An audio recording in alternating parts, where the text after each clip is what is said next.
It is 6 o'clock, August 18th, 2026. Let's go ahead and call the Planning Commission meeting to order. We'll start off by asking everybody to turn off their cell phones. That includes me. That usually forgets.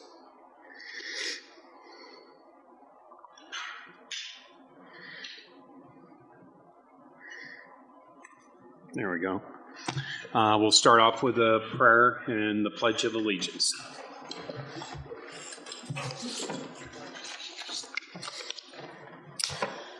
Father, we're gathered here today with a shared responsibility to serve our community. We ask you for your wisdom and guidance as we deliberate on important decisions that will affect the lives of the citizens of Elbert County. Help us to listen with open minds to diverse perspectives, and may our discussions and decisions be rooted in fairness, respect, and compassion. Again, we thank you for the opportunity to serve and for the guidance you offer. We also ask you for protection for those that serve our community and our nation. Amen. I pledge allegiance to the flag of the United States of America and to the republic for which it stands, one nation, under God, indivisible, with liberty and justice for all.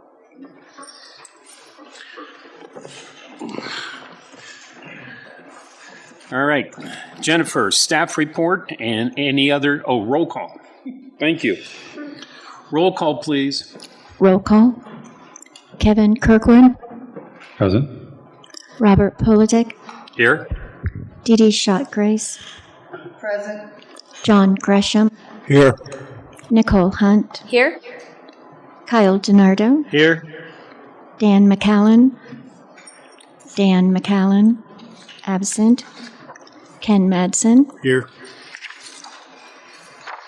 Dan Guthrie. Dan Guthrie. Absent. Vice Chairman, you have a quorum. Thank you. Now, staff notes and meeting minutes. Yes, sir. Good evening, Planning Commissioners. Update for you all from the Board of County Commissioners on August 12th, which I believe was just last week. The Board of County Commissioners heard the TPLO to go Surgery Center SUR, and that was approved by the board. They also heard the Vale rezone, and that was also approved by the board at that date. I also wanted to take just a couple of minutes, if you all would allow me, so that we could talk about schedule. I know sometimes at the end of the meeting we get a little bit rushed, and the fall is quite busy. So your next 3 regular meetings, September, October, and November, each have I'm going to call it a major land use application that we will hold over in the Ag building, and that we will intentionally keep to only that one item on your agenda. So that being the case, we have some other smaller items that will need to be heard, ideally sooner than December, which would be your next open meeting. Sure. So I wanted to let you all know about that and see if we could look at the calendar and see if there would perhaps be a date that you all would be open to holding 1 or 2 special meetings for land use items. I was just going to ask you, how many smaller applications are there pending at this moment? So there are about 3 that are ready to be scheduled now, okay. And there are probably at least 3 more that would likely be ready in the next 4 weeks to begin the scheduling process. So ideally, schedule 2 meetings, one for the 3 that are ready to go now, and then another one for the 3 that are about to be complete and ready. Potentially, we could start with even just 1 if that was easier, and then we could have this discussion again, next month or so. But I did want to just bring that up to you all. I have let applicants know that I would be having that conversation Sure. with you all. Sure, it's only fair. Mm-hmm. It's only fair. So as I look at the schedule, your regular meeting in September is the 1st. The third Tuesday is the 15th, but I believe at a previous meeting, multiple people had indicated they would not be available, so we had taken that date off as an option. So that leaves the 22nd and the 29th. I have penciled in a comp plan future land use map work session for the 29th. My recommendation would be to potentially flip those two dates and put the work session on the 22nd, if that worked, and then use the 29th for a special meeting for land use items. Now, that does give you 3 weeks in a row, so that may not be an option, but I'm just throwing some ideas out there. I'll just start by saying I know for sure I'm not available on the 22nd, and so I would prefer to keep the working on the FLUM on a night when most of us said we were available to do that together, just because it's kind of a tangible process, helps to be looking at that map together. Sure. But that being said, I'm not opposed to potentially, if folks want to meet on the 22nd to consider a land use application. Mm-hmm. Just know that I won't be able to make it, but if you've got a quorum, sure, I understand. Or if I don't know what you all feel about the future land use map. If that's a fairly short thing, potentially you could have land use items that night as well. I know that hasn't been the preferred option. Mm-hmm. So I'm open to ideas. I just wanted to have this discussion so that we could provide some feedback to applicants. Are you hoping to have all 3 of the land use applications just in one night that you've got ready to go? I think you said 3, right? I think ideally. Uh-huh. So all 3 in one night. Yeah, mm-hmm. Break them out. 22nd's good for me. 29th is not. I'll be traveling. I could possibly join via Teams for the 29th. Anybody else? I'm not going to be here for the 22nd either. Okay. I'm fine with either the 22nd or the 29th. Those work. The 29th, I think, would work. 2, I'm 3. trying to get this. I'm fine with both days, too. Yeah, I can make both of them work as well. So you and I are the only ones that are affected. So the 22nd sounds like a good day for the 3 applicants. And I will just add one caveat. I will need to check with our team and just make sure that we can make the public notice work for that night. I think so. I think it's tight, but I think we can make that work. Okay. But before you bank on it, we'll make sure that will work and make sure that will work for the applicants. But we can at least offer that. Yeah. Special meeting for land use. And are you all okay keeping the 29th for the future land use map? I know there's a couple people that are not available. Right. The majority of the group is okay with that? Are the people not available okay if we do the FLUM on the night? Who's not available on the 29th? I'm available. I'm traveling. I think I think it's just Robert who said he won't be able to be here in person. Yeah. But I think Commissioner Gresham as well. Oh, John. John's not available. Yeah, I'll be traveling. I know that I can't remember Dan McCallan what he said, but the other Dan said that worked for him. So you're okay, Yeah. John, if we meet then on the 29th for the future land use map? If you're not here? You're okay down there? If you're not here, if we talk about the map on that night? Okay, perfect. Okay. Another option, if that's too tight, would be October 20th, and we could also make that one work. And that's still significantly better for applicants than December. So that's another option. Right. No, if they're ready to go, let's try to be as, expeditious as possible for them. Okay.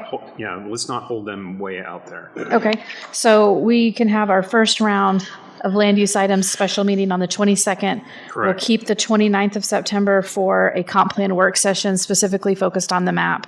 Right.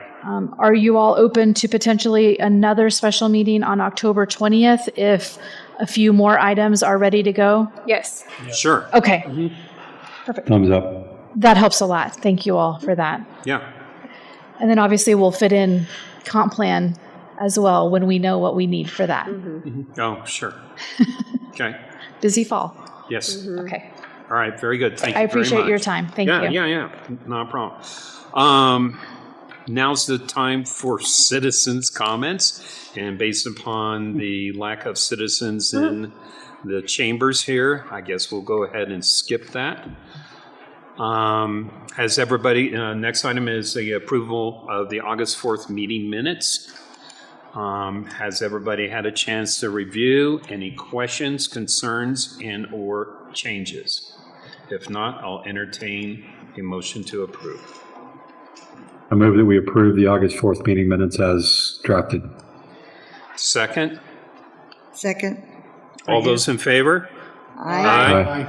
All those opposed? All right. Based upon tonight's meeting is associated with review of the energy storage regulations as drafted by the county commissioners, and they're basically asking us to review that input from them. Am I correct? Yes, sir, and I do have a presentation to go over those. All right, very good. Look forward to it. Thank you. Would you go ahead and open the public hearing for that item? Oh, and so let's open up the public hearing for the review of the solar and energy storage regulations as suggested by our county commissioners. Ready for that? Okay, thank you, commissioners. So we'll have a public hearing this evening on potential regulations for solar and battery energy storage. You'll see that abbreviated as BESS on a number of slides. These are the result of multiple work sessions with your Board of County Commissioners. Those work sessions have spanned the last, several months, 4 to 5 months or so. They've included discussions with county legal, with Kara Gorzinski, who is an expert on this type of use as it relates to fire and safety. The Board of County Commissioners has also reviewed the regulations that have been put in place by several other counties in the state, including Lincoln County and Logan County. And from that, the board determined that their main goals with these regulations were to provide consistency among applications. They really wanted to focus on setbacks and safety concerns. And so that's really what you will see in the proposed regulations. And so I've outlined exactly what those are. And again, after those work sessions and numerous discussions and looking through some of the other counties, some of them have very long regulations, but a lot of them are process focused. And our board was interested in using the processes we already have in place. So using the SUR process. And so it was determined there was no need to create a new process for this, rather focus on some regulations that could be applied consistently. And so a few things that are proposed here for Article 5, which is revising the land use categories, and I'll show you that exact table. Adding BESS as a component, because that has not been in our regulations in the past. Separating wind and solar and having those as separate categories, but adding the BESS component to both of those. And then modifying the allowable zoning districts. And then we would implement those setback standards through supplemental standards. And we have that category here in the land use table. So I realize this did not include your zoning district, so I'll clarify that. This is also all in the memo that you received in the packet. But essentially, where we are at the moment as far as drafting changes would be the current regulations say solar or wind farm. That's the entire category. And it was allowed as an SUR in the A ag zoning districts and in the A2 district, and there were no supplemental standards. So the proposed changes separate those two categories to say solar with or without battery energy storage systems,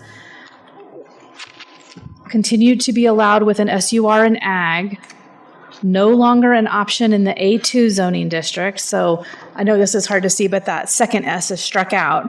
And then adding an SUR allowance in the industrial zoning district.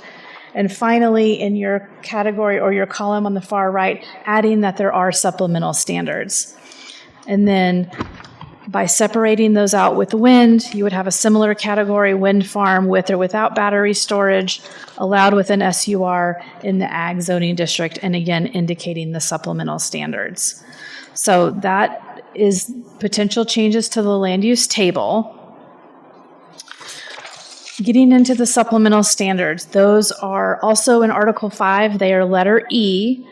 So I'm gonna show you the exact potential changes, but essentially we would be adding in that category, and it'll adjust all of the numbering. So that'll adjust all of that. I don't have all that to show you, but adding in solar farm with or without battery energy storage system. And then potential text that would look something like this. Letter A, required setbacks. And you'll see that this chart includes two different categories: setbacks for the solar panels themselves and setbacks for the battery components. These were drafted based on, again, the conversations with the board and with input from fire.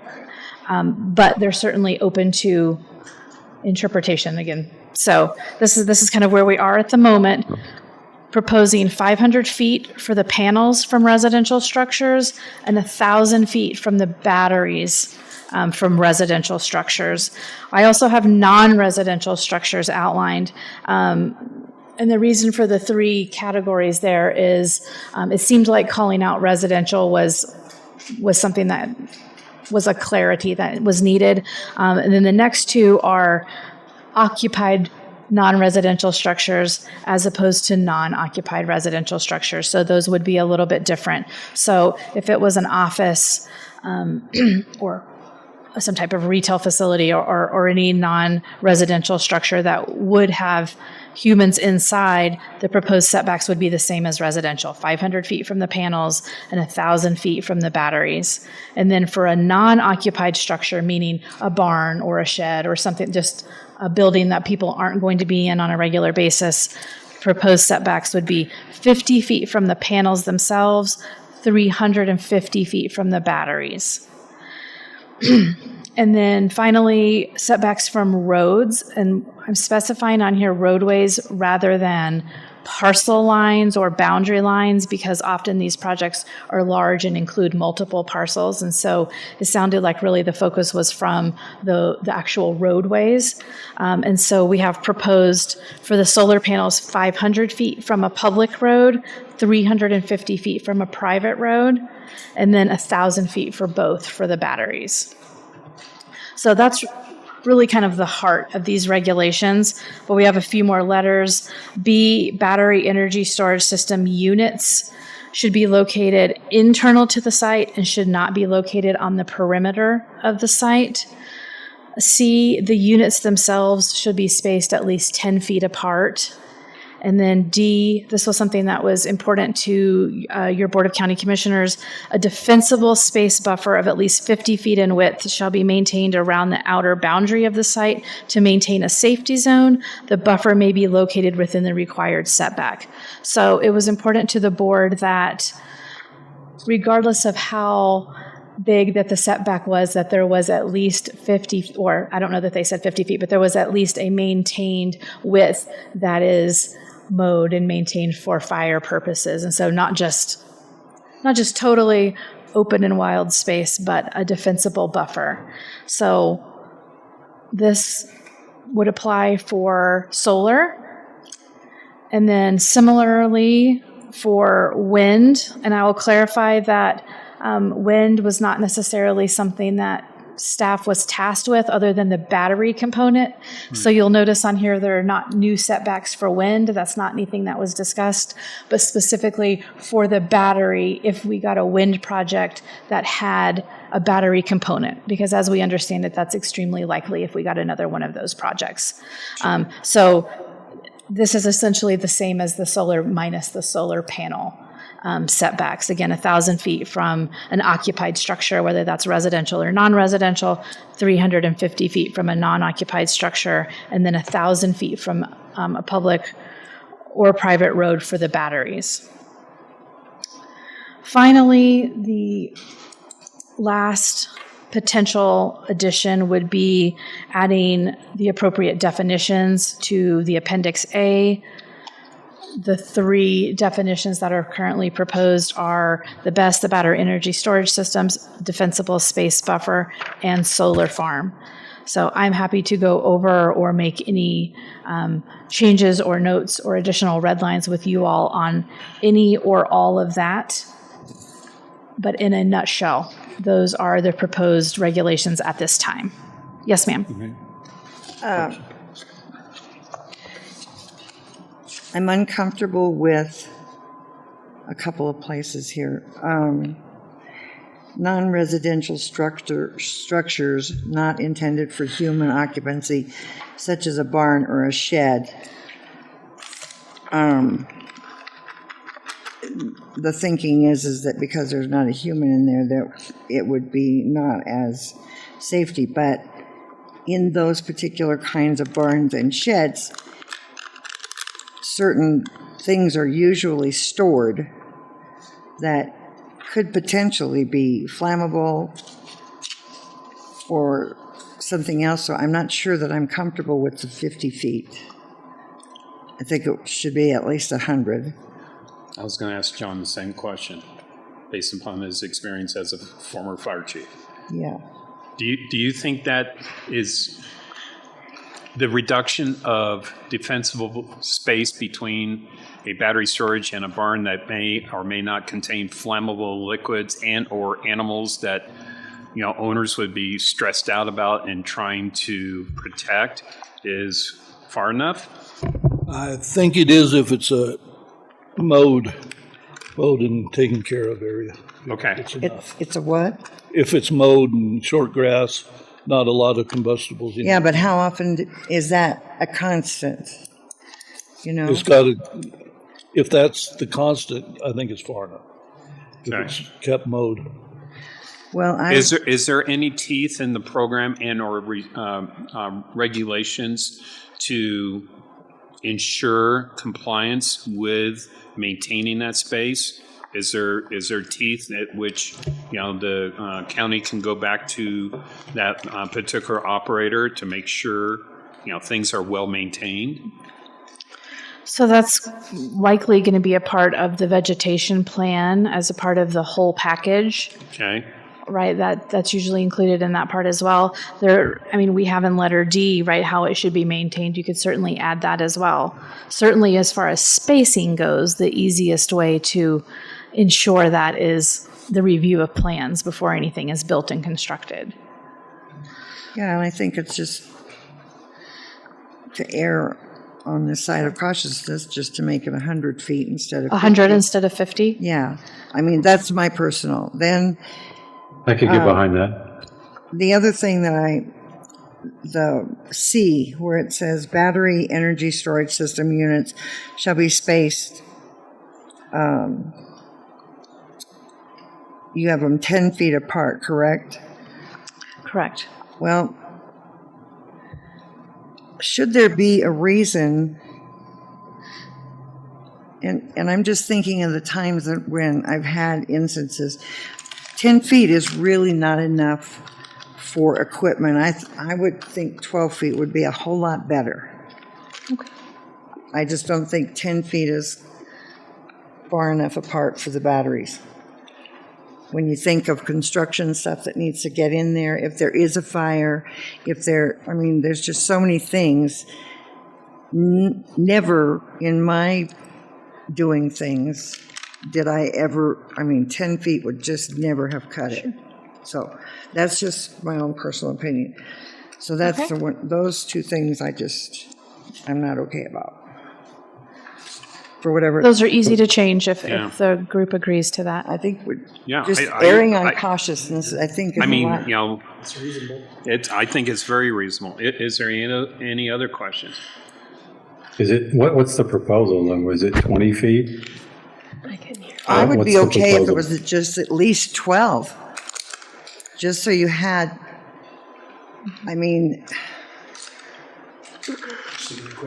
you think about something having to turn around, pick it up, turn around, do whatever. 10 feet's not going to cut it. 12's going to be pushing it. It should be I think pushed to 12 20. is pushing it, but I didn't want to get everybody upset at me. Oh, there's nothing to be upset about. I kind of going with Kevin at 20 feet. Well, I'd be thrilled if it was 20 feet.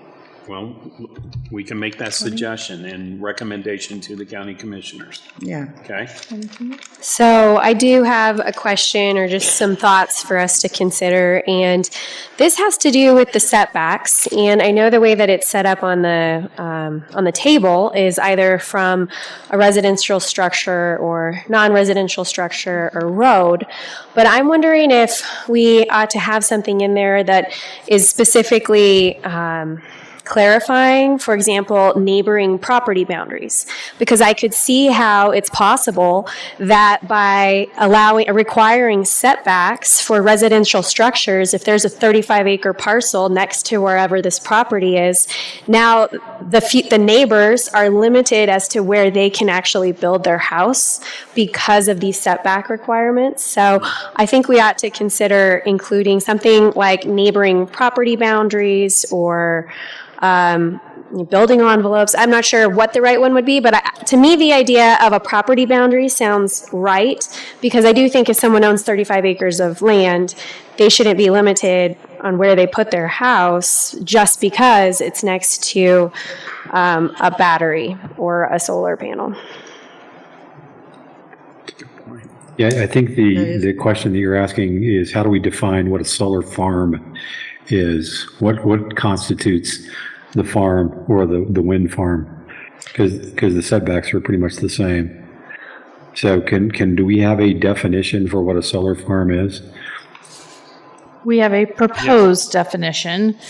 It currently reads something like solar farm, an electricity generating facility consisting of one or more solar panels under common ownership or operating control, and includes substations, cables, wire, and other buildings accessory to the facility whose main purpose is to supply electricity to the utility grid and/or off-site customers.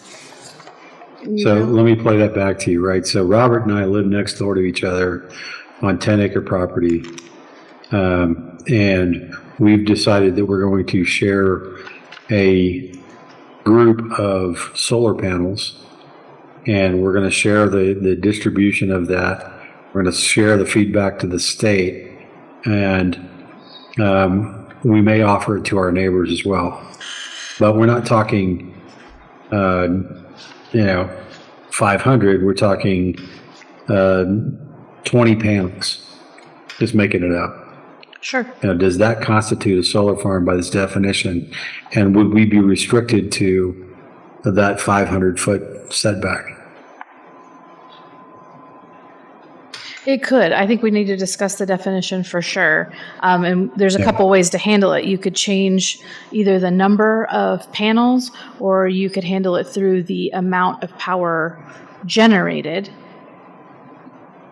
or some other way. Again, these were formulated from a variety of other jurisdictions.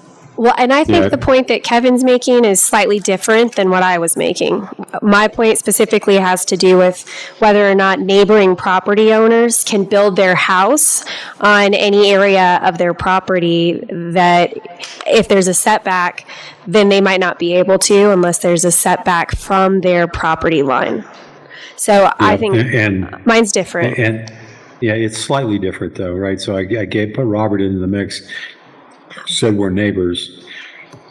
Can we build a conjoined solar farm that we use together if our properties aren't large enough to be able to handle the 500-foot setback from each one of our houses? Yeah, it's a very, very unique hypothetical, though. Mine is just a general rule. I'm trying to say that I think we ought to include another category of required setbacks from neighboring property lines for solar panels and for BESS, probably the 500 and 1,000, like we would for a residential structure. I'd agree. And then we can go back to Kevin's point yes, and then define it. Yeah. Because Kevin, your discussion of the definition and all of that is I think. But we can define it for yours by, I think, the energy produced. as the definition for what you're thinking of for the actual property line. But if it's under a certain amount of energy produced, then it's a different setback. Yes. Yep. So, but let's say that, Well, let's say that neighbor who had the 35 acres hasn't built on the property yet. There's a solar farm next to it. How big? Wouldn't there be some form of ability for them to have, like you said, based upon, now the envelope for the 35 acres has been reduced by 30%, 40%, whatever that number is, some sort of an exemption to allow them to encroach upon that setback. Wouldn't the Yeah, county? I think it's possible we could grandfather that in for any existing solar panels or wind farms or battery. Does this also include Components. anyone who's already installed panels on their roof? No, because it wasn't This is residential for just personal This use. just, But that goes back to Kevin's point of, I think we need to have a definition after we figure out Yeah. setbacks on large scale Right. to have like an energy producing amount to be considered a solar farm. yeah, okay. I mean, Was this any of the, just out of curiosity, Board of County Commissioners, did they discuss any of these thoughts at all? We never got quite this specific. Okay. It was more of the goals and what they were trying to achieve. And That's what they got us for. because they had to come up with something from scratch. We are just looking at it now from a different point of view. right. And again, they haven't seen this exact. Oh. This was on the formulated based discussions. on all the information that they Got it. provided. Then we drafted this as a starting point. So certainly there's room for variation without So, a doubt. and I'm thinking about how we had a variance. Actually, maybe it wasn't even us. I think it might have just gone straight to the BOCC, but there was a variance for a family whose farm or whose property was built before a road was built, and the road was built super close to their house, and they wanted to add on to a garage, and so they had to get a variance to override the rule that existed that they couldn't be so close to a road, and they were able to get it. So I think in the instance where there are already existing solar panels or wind farms, people probably could get a variance, but I would say that moving forward, we wouldn't want to create that kind of a situation. I think it would be better to just protect the private property rights of the people around these developments and require that the developers take into account neighboring properties.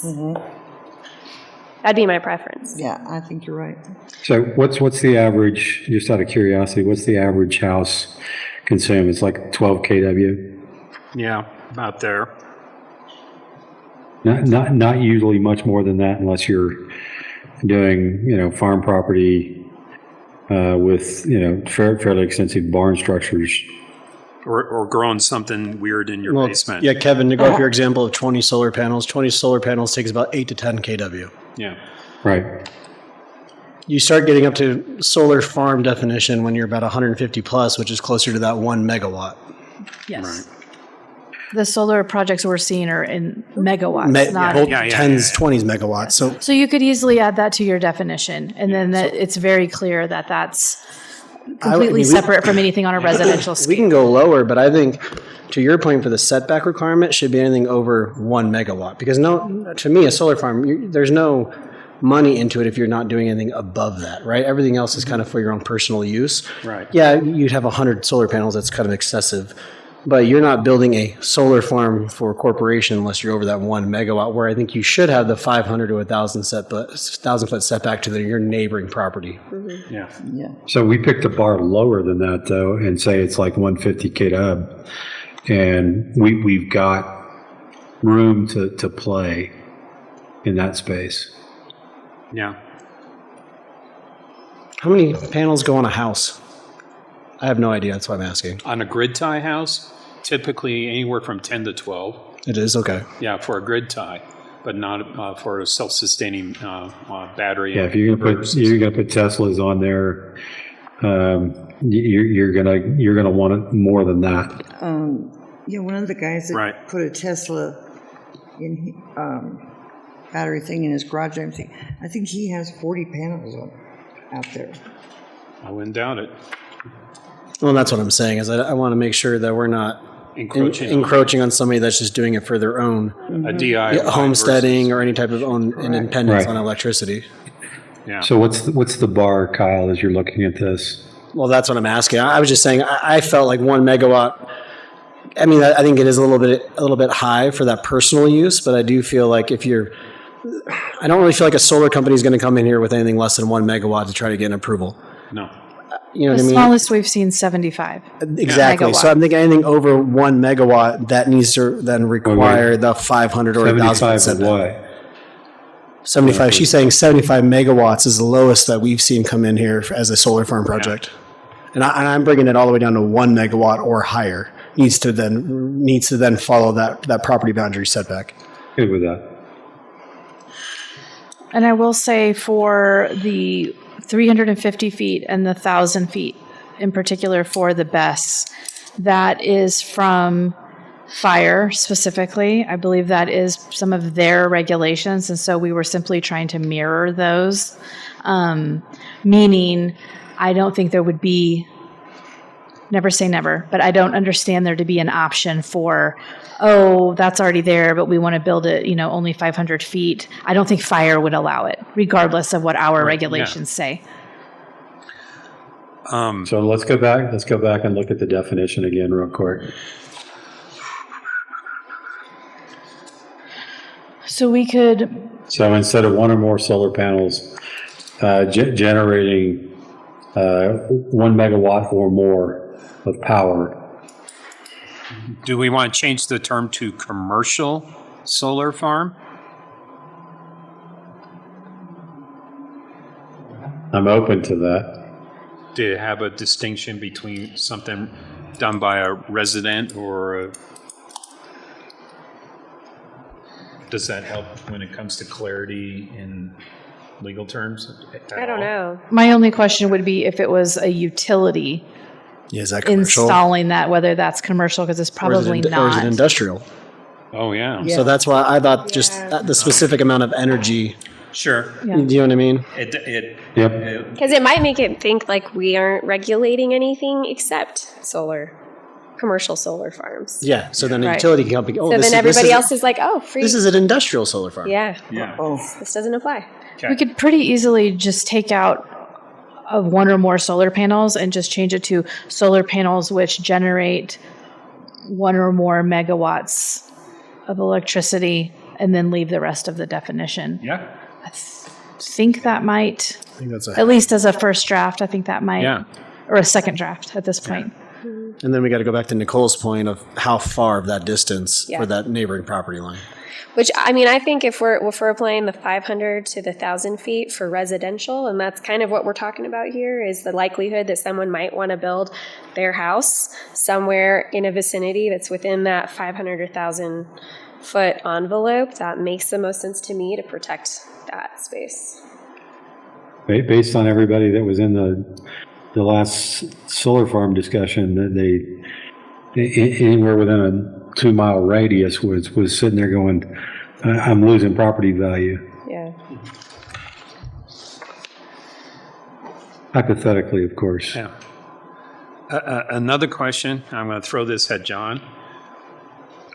To me, having defensible space is always number one. That's the time you have between a call out to the fire department and getting on site. I'm always worried about your ability to get within the fence to be able to do something.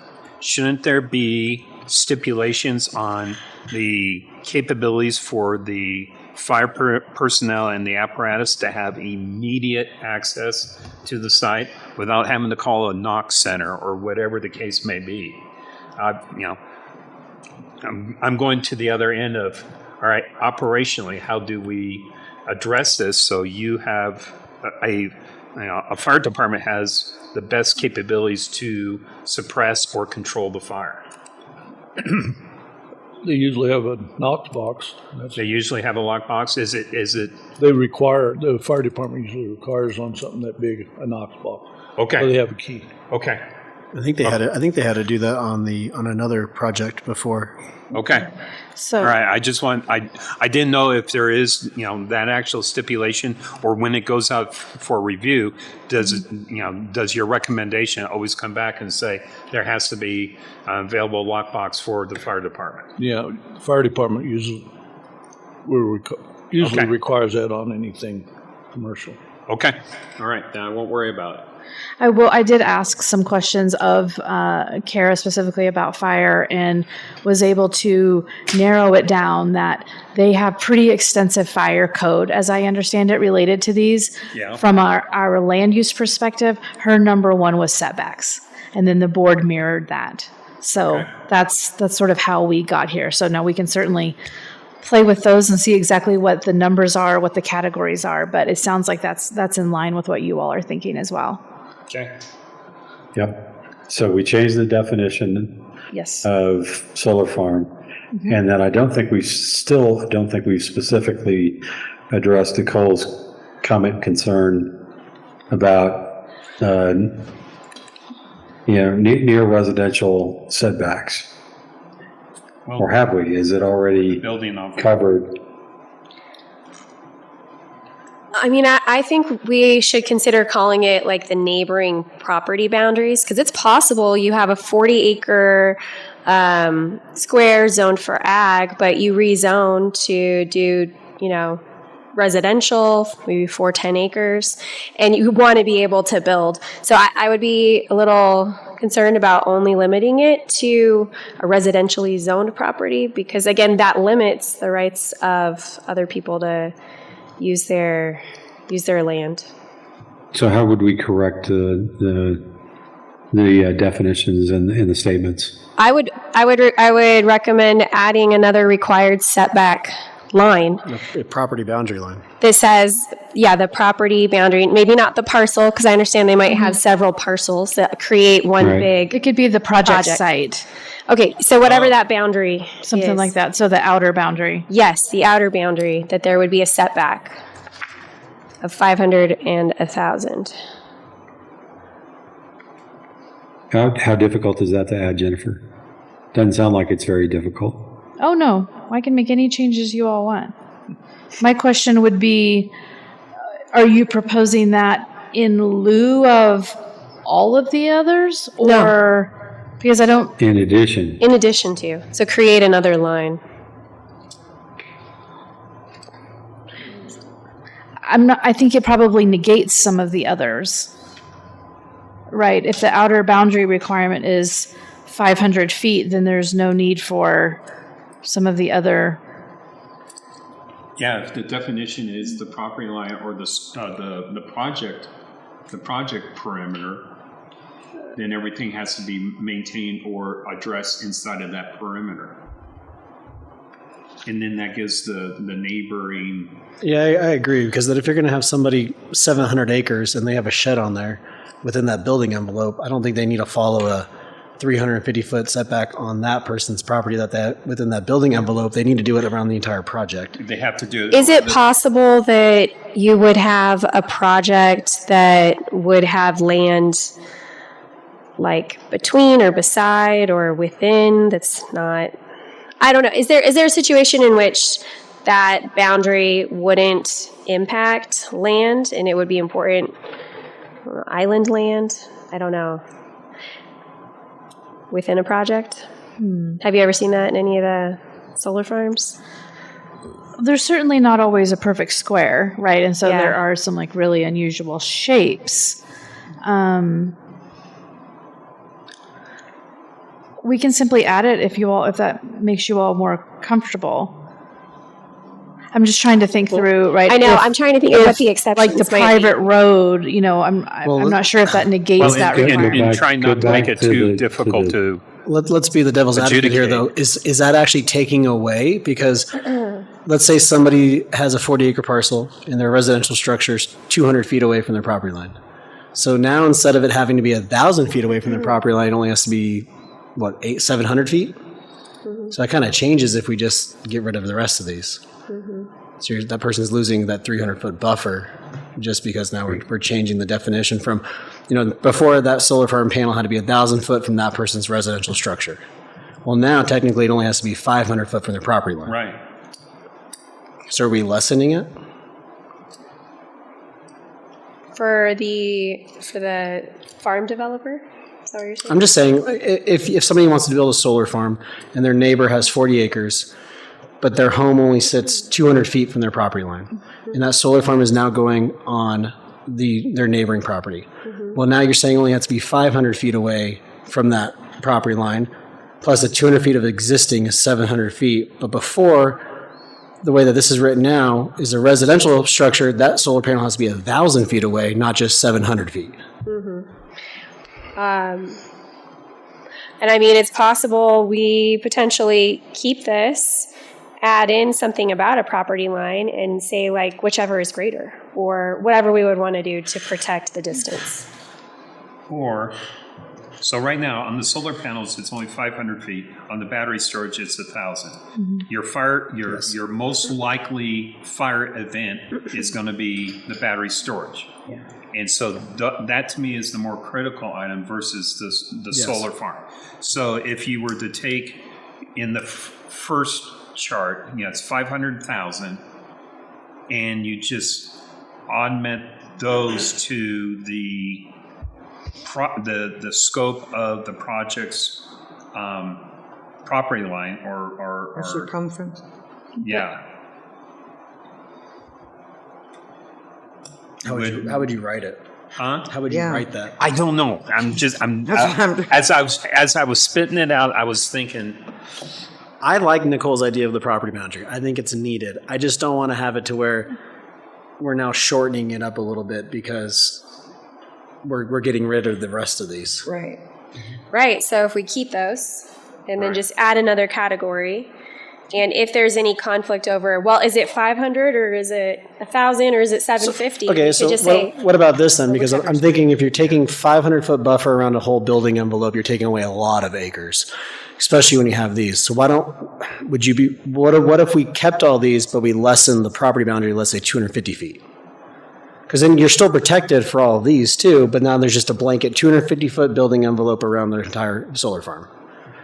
And I'm fine with 500 too. I'm just trying to think 500 foot on a 650-foot parcel or whatever it is, that 500-foot buffer, that really limits a lot of acres. Well, and but maybe it also incentivizes getting larger parcels of land rather than 100%.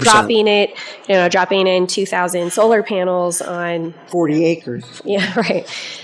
Which, I mean, I guess because we're talking about fire, we're concerned about fire, but we're also concerned that these are not going into places that are like heavy with residential, right? Because it's not only the fire component, like we've heard, these folks have to look out at solar panels No, you're right. all day long. It puts the burden back on the applicant to make sure they have enough space. Yes. So yeah, you're right. Just talking it out. Yeah, I think that's great. I think you do need another line. Leave everything the way it is and then put in another line. And then if they need to if it comes down to it and we have to get a variance, then we can all kick it around then. Okay, I have a couple questions. Just Okay. a couple? You did? So if we add in another row, right, and it says outer boundary of project site, what number are you all looking for solar panels and then for the BESS?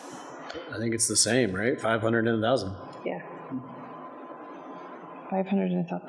So I would just want to clarify, is your intent that they stack or that you can meet multiple setback requirements with the same 1,000 feet? Again, I'm just clarifying. I personally don't think they need to stack, but I think it's whichever is bigger or whichever is Whichever's more greater. space. I've Okay. said that over and over. Yes. It's Okay. whichever is greater. Okay. Yeah. Yeah, whatever. Which I think we might need to include in there somewhere, or have an asterisk, like Absolutely. on each one of them. Whichever You know, is that greater. just Yeah, no. says And that's why I'm asking, so that we can clarify, because you're not proposing that it be a 2,000-foot setback. No. right, that it's 1,000 and then 350 and something else. whatever's greater. It's That's where I the was- greater of the setbacks apply. Right. And so it's really not if there's a conflict, it's if, I'll just put greater of the setback requirements apply. Okay. What else? You want me to let you know what I have noted for the changes? Okay. I have for non-residential structures, example barn or shed, changing 50 feet to 100 feet for the solar panels and keeping 350 feet for BESS.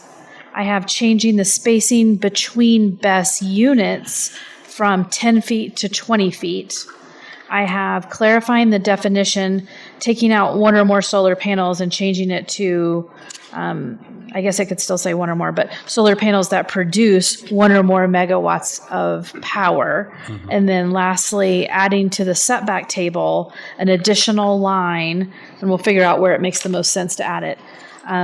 Outer boundary of project site, and then the requirements are again the 500 and 1,000 feet. Does that sound like it captures? And the language about whichever is greater, not stacking. But Yes, Yeah. the greater of the setback supply. Right. We'll add that for the whole table. I think we did a really good job of fixing it. I missed it. Did you call out the redefinition of the solar farm? Yes. Yeah. All right, I guess I'll take us in a little different direction. Sorry. It's got it all written down. I'm just Now when you're all ready. He's been sitting over there quiet. I wondered what he was thinking. I Yeah, I was watching him write. when I read through this, I was thinking for that the setbacks and what we're trying to do here is for fire protection, especially with the battery storage units. And I guess my first comment is, we talk about that they have to be 10 feet apart, but maybe it's going to be 20 feet now. But like, what materials should be between those? There should be some type of fire retardant materials that's in between them. It's not going to just be dirt with, weeds growing up. I believe there's materials that you can use, certain rock or cement, so that it won't catch fire, in between. And we can also do that all the way around, 10 feet all the way around the unit. So I think that might be something that should be considered. So let's pitch this back to John for a minute, right? So battery farm goes up 20 feet away is another battery group. What's the convection coefficient that will basically mean that second building will also catch fire?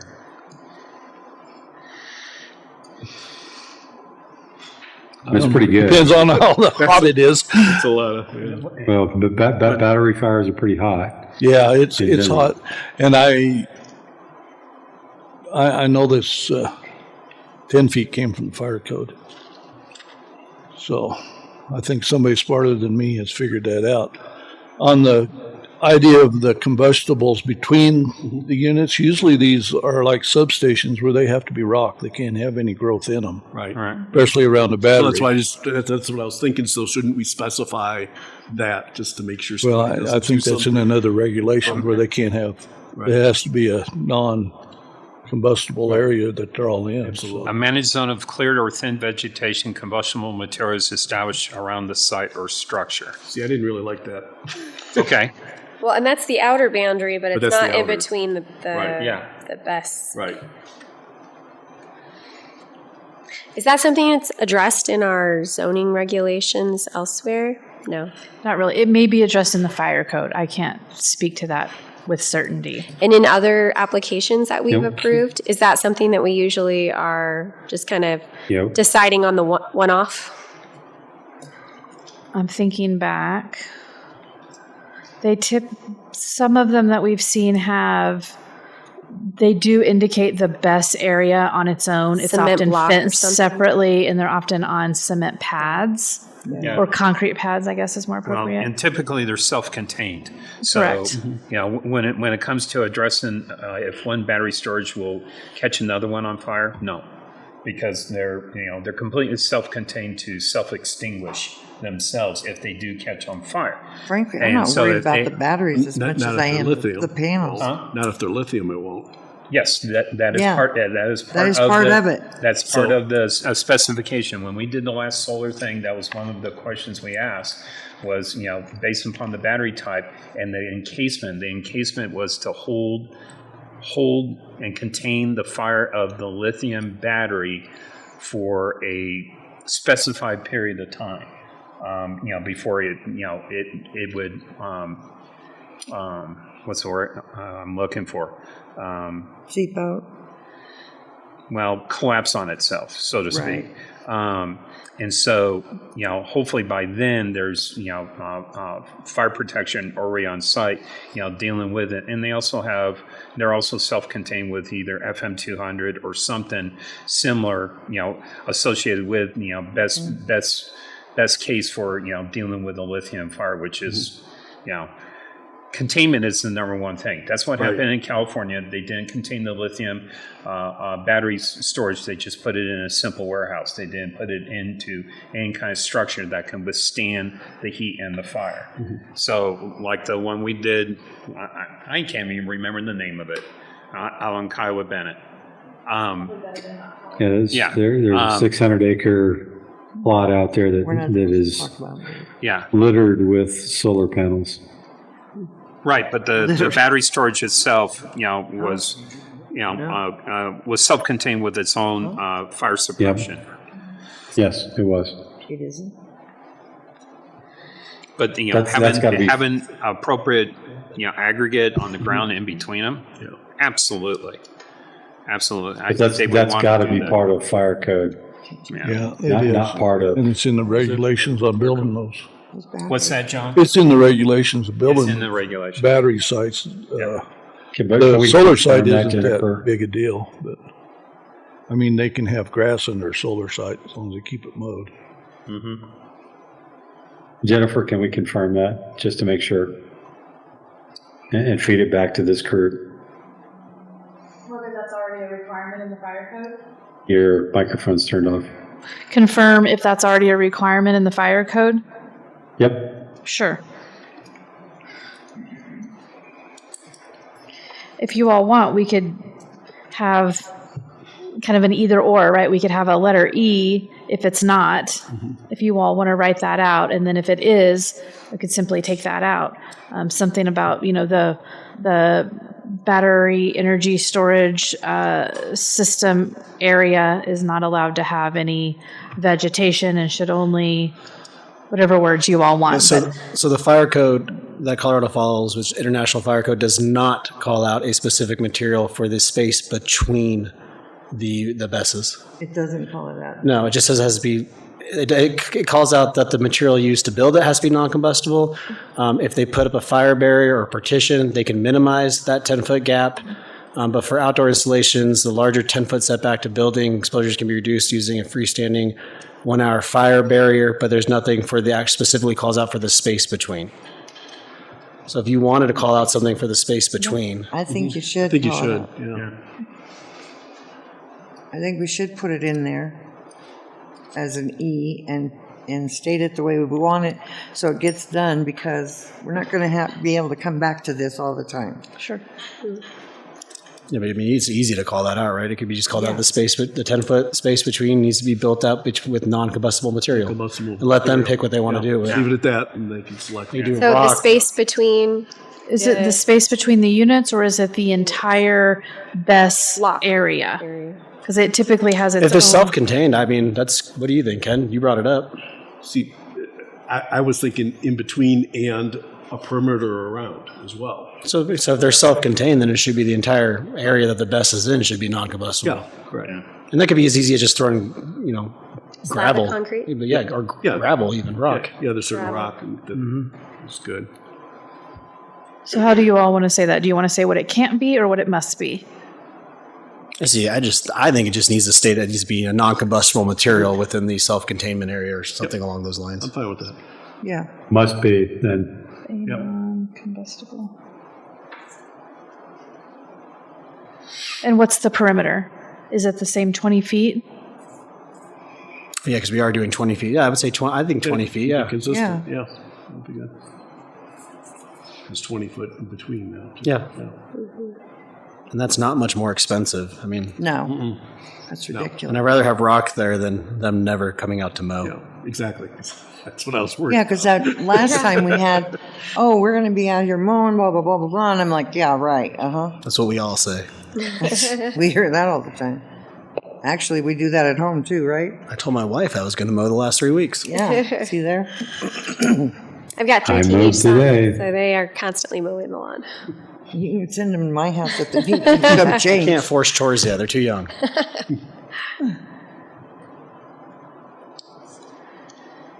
Okay, so The only other thing I had, Mr. Chair, is in both Bs, it says that the units shall not be located internal to the site and should not be located at the perimeter. I was thinking we either change it to shall not or cannot, but should makes it sound permissible versus the rule that we've just, established, which is that they can't be placed at a perimeter if they're are we going within. to allow variances is the question, I think.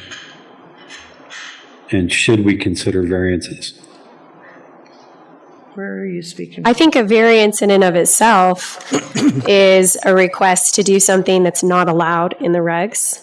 So to me, the should language is more permissive here and should be very clearly prohibited. Where are you at? I like it. Wait. Let's do So it. if you look at B on both, Right, it shall be located internal to the site. and shall not, or cannot, or must not, Oh, be located on the perimeter Yes. of the site. Oh, I rather than see. permissive. Just shall. keep shall. I mean, change it to shall. Yes. Shall and shall. Shall and shall? Shall and shall. And it's on both. It's for the wind and the solar. I think Jennifer was just trying to minimize the use of shall. No, we like shall. Good. Anything else? We Going beat once? this to No, death. you're not going once yet. So Okay. the other area is, do we want to require any type of remote monitoring of? It's already required It by is the fire required. code. Yes, Okay, sir. Okay. It's already on there, dear. Okay. Let me see what else I got here.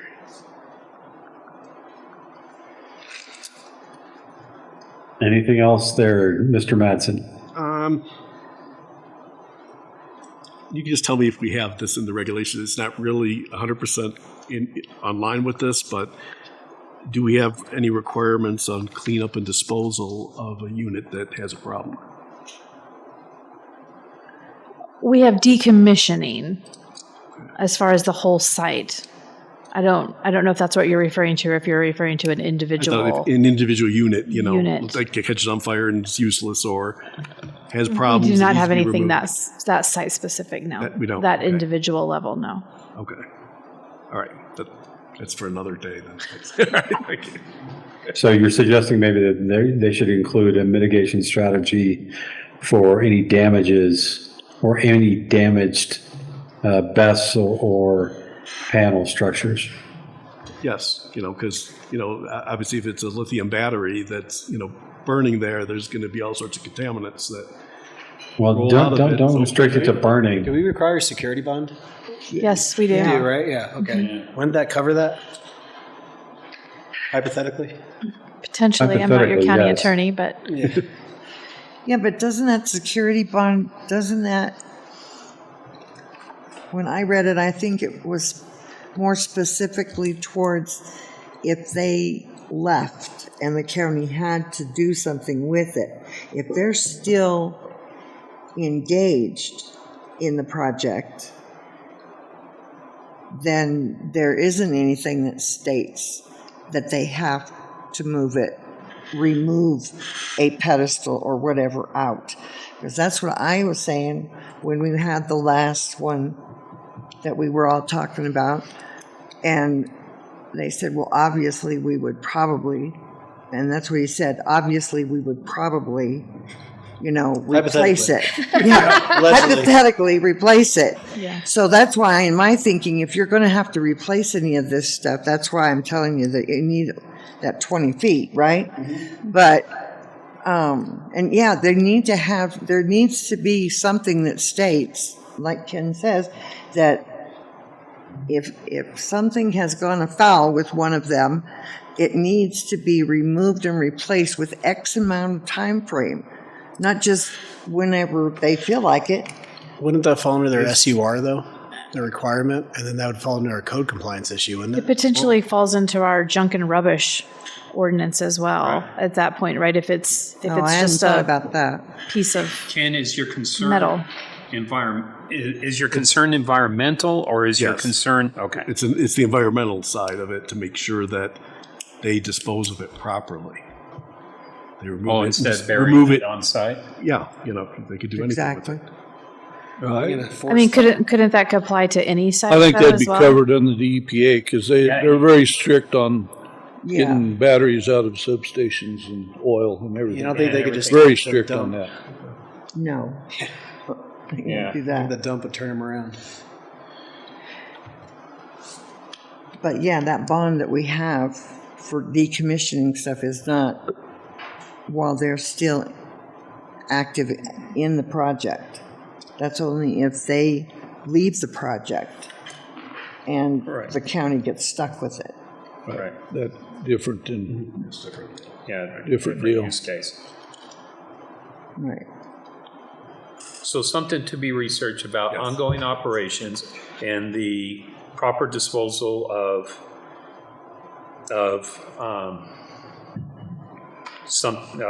any equipment that has, Exceeded its lifespan. exceeded its lifespan, broken, or whatever the case may be, just as a research item. And so is that something you all are wanting to include, or?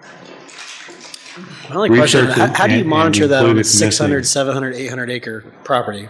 Yeah. I mean, are you going to, you're not going to send code Enforce compliance that. in the middle of a 650 acre property? I would say at this point, it's just a research to identify, are there current either state or EPA rules and regulations associated with damaged equipment, hail damage, wherever the case may be, when it comes to the removal and disposal of anything associated with a solar farm or a wind farm.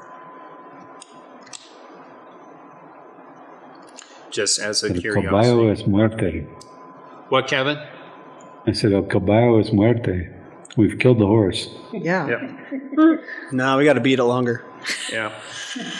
Okay, I saw it twitched. I'm good. It's just a Right. reflex, man. wrap Just it a up. reflex. Hey, that was only an hour. That was not bad.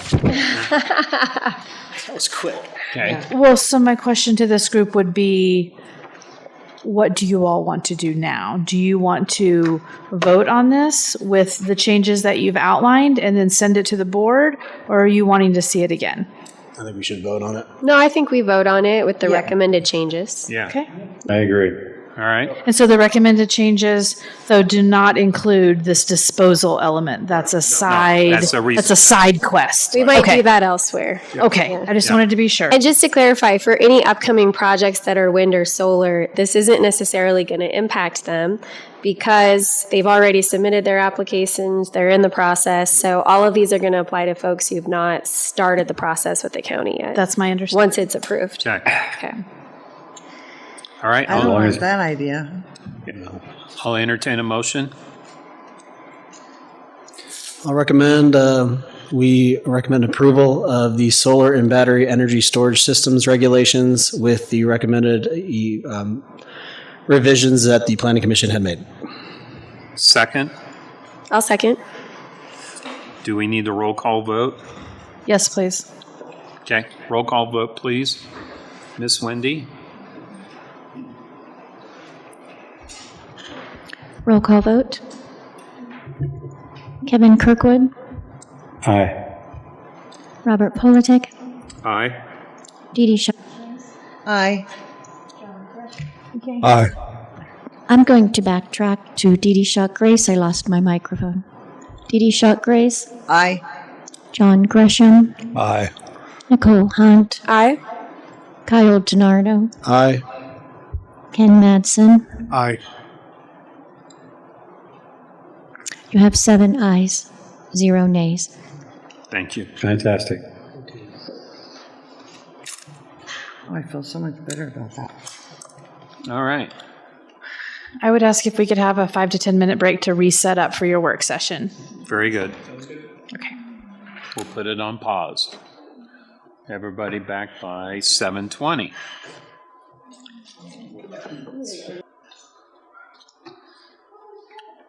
We actually made the 7:20 mark. Almost. We're almost back on the air. We're on the air. All right. So next we're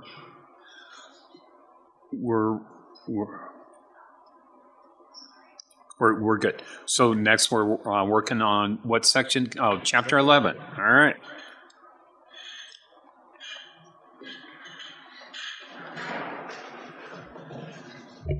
Yes, we're moving into the work session of the evening.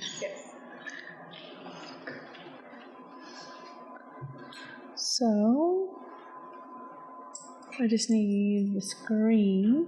Oh, sorry. So, there we go. Okay. So,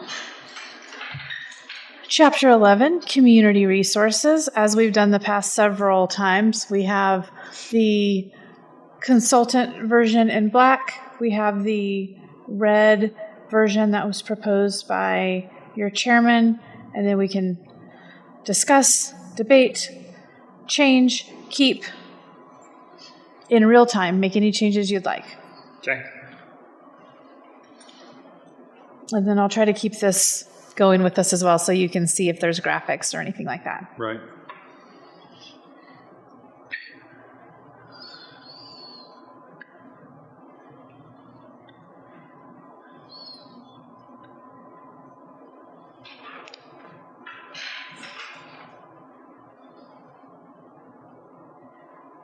There's not a whole lot of difference between the first paragraph, except for the title, and then it goes into what is a rural community quality of life.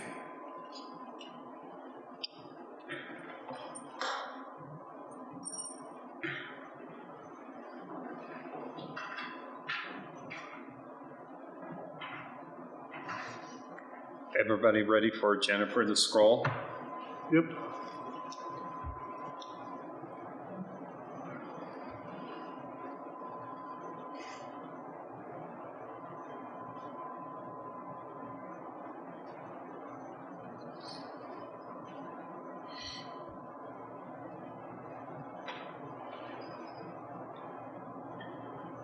Third paragraph can be struck in my section because we have covered this ad nauseum.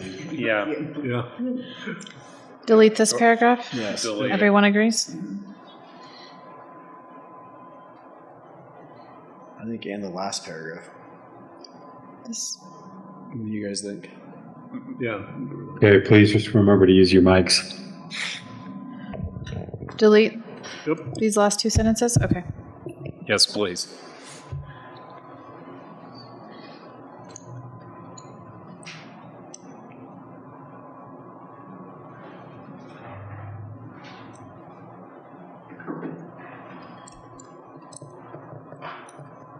I like Kevin's.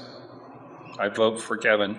It gives some additional color and detail that could be useful in the long run. I like Kevin's too, since we deleted the other paragraphs. Yeah. I like Kevin's too. He has more examples there. Including Okay. the title? Including the title. Okay. Yep.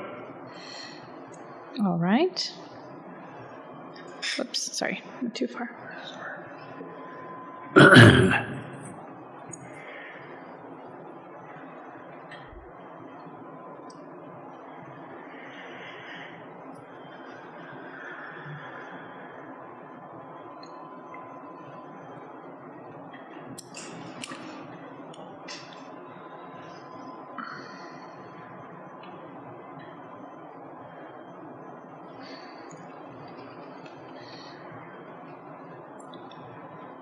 Okay, I'm ready for Okay, scroll. scroll, down. okay. Yep. Just two more bullets.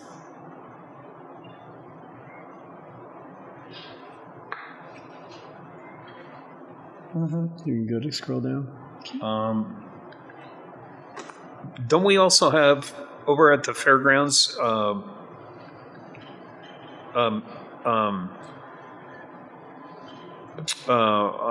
an RN or a what do they call it? She's part of our public health department. Oh, she is part of that public health. Okay, it's not called out separately? I don't believe so. Oh, okay, never mind.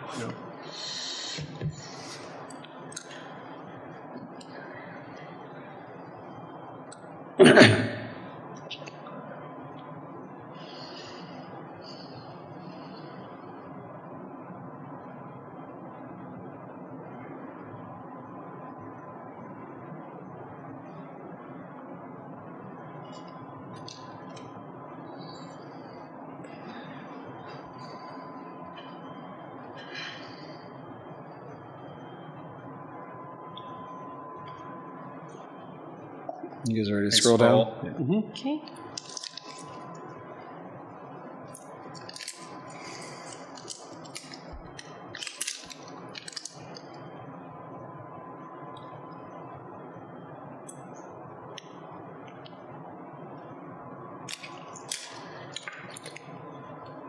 I personally like Kimley's on this one. I don't think it needs to be rewritten. I like Kimley's in this section, particularly because they identify which groups offer some services in our community. However, I also like the practical rural service strategy that Kevin has. So I would propose maybe including Kimley's, but then from a practical rural service strategy and the bullet points, I think might be worth combining. Adding in. Right. That's a good So idea. taking out these two paragraphs in the middle. Yeah. Okay.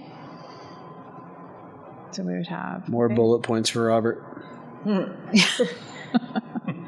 Bullet points to more bullet points, actually.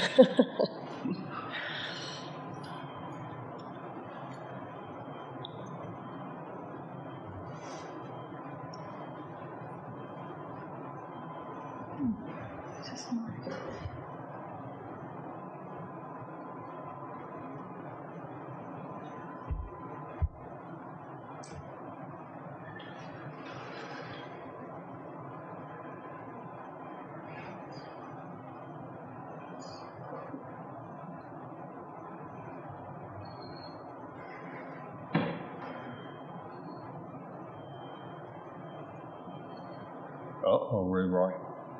Where'd it go? I think it's thinking. Oh, it's thinking. Would you mind scrolling while that's thinking?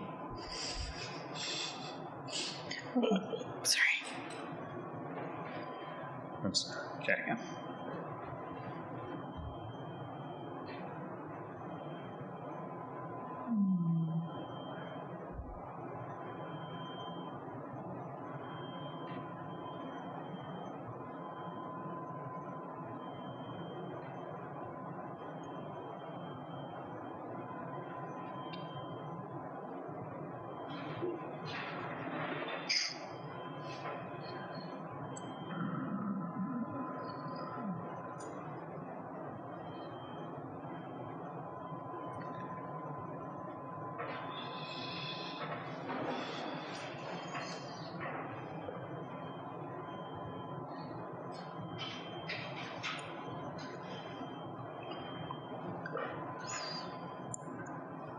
Scroll.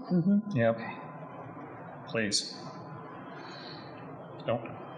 All right.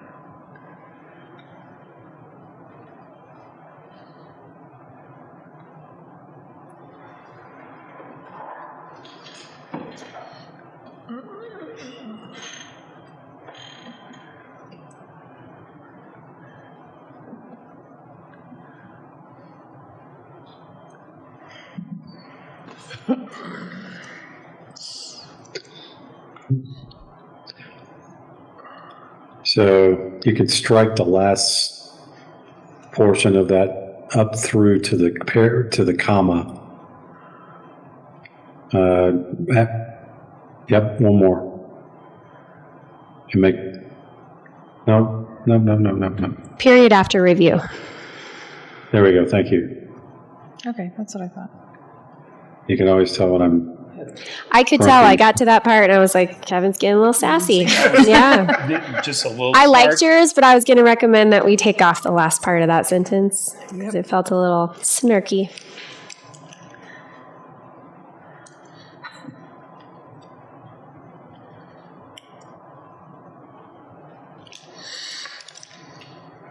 What I liked about Kevin's is that he takes into account that like geography does impact the ability to respond and to protect the public and respond for emergency services. And Kimley Horns didn't quite get that. Right. Kevin's? Kevin's. Change it? Kevin's fine.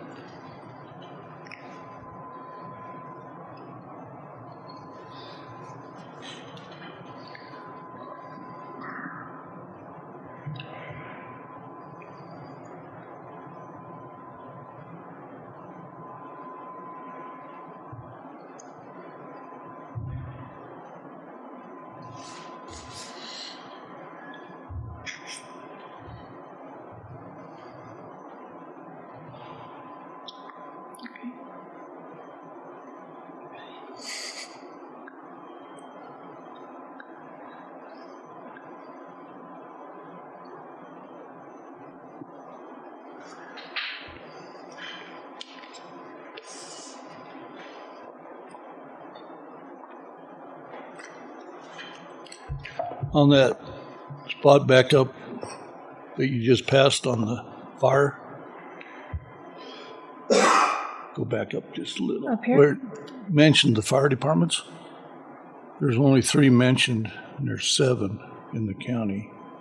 You're going way too far. Too far? You're Okay. going too far. Yeah, you're right. He's It's the talking- second paragraph in Kimley Horns. It was just one paragraph of where you were before that I'm talking about. Keep going, keep going, keep going, keep going. Keep Right going. in Stop. Oh. there. Right there. Yeah, rattlesnake, there's a bunch not listed. You have Elizabeth, Simla, and Agate.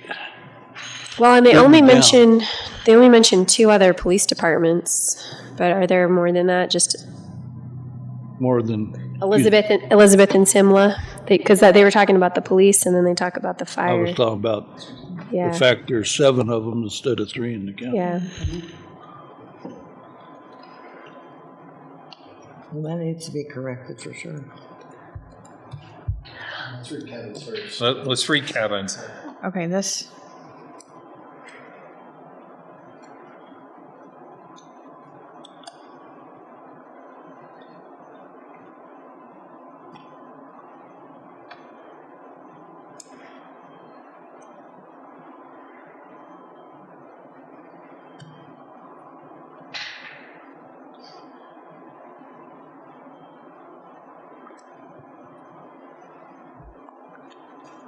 Okay, go ahead, scroll.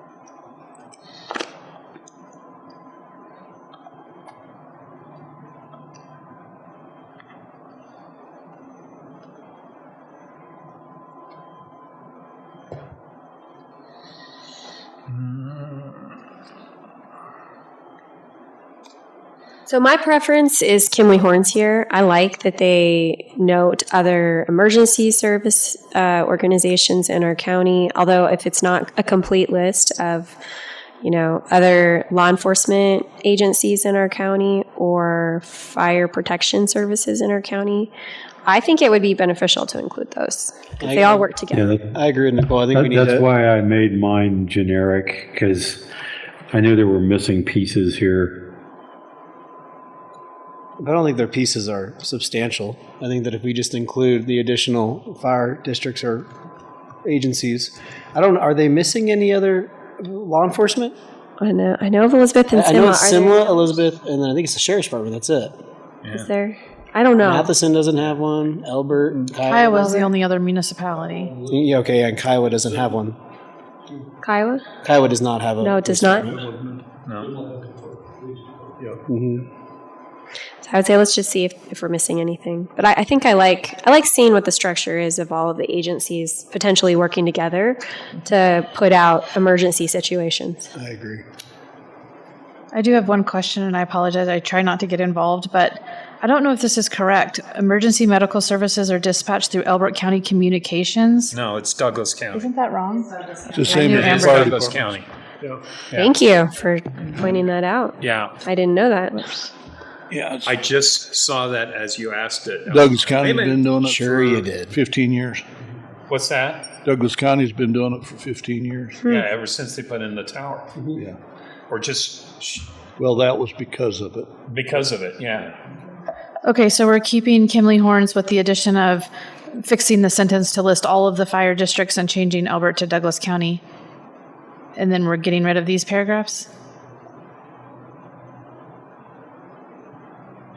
Or do you all Are want those- to keep anything from? I liked Kimley Horn's version, personally. Okay, so this goes away, Yeah, Yeah. I think so. including the bullets? Including the bullet. I think so on this. Yes. Yeah. I'll have to First say time. because nobody else will. He's cringing over here. Robert's sad. Robert's crying. Yeah, crying. I'm not crying. You're crying.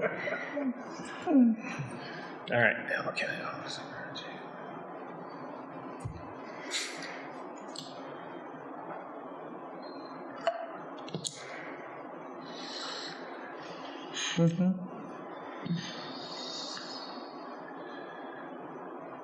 Ready? I'd prefer just before you keep going, keep the title that Kimley had because I think that's what it's called, isn't it? Isn't it OEM? Elbert County Office of Emergency. Yeah. Yeah. Yes, it is. Okay. So keep the original. Yep.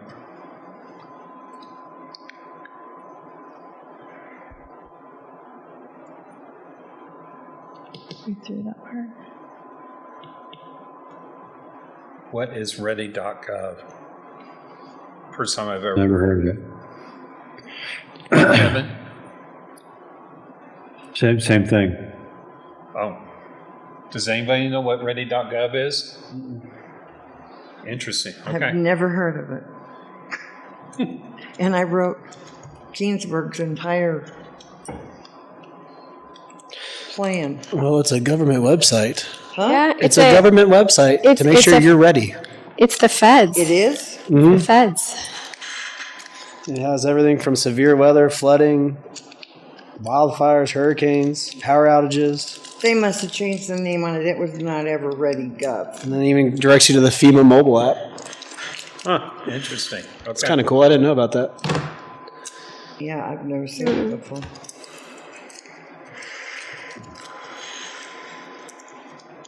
Like I trust the government to tell me how to prepare. Right. Did I say that out loud? Mm-hmm. Okay. I heard it. Your mic was on. Oops. Oops.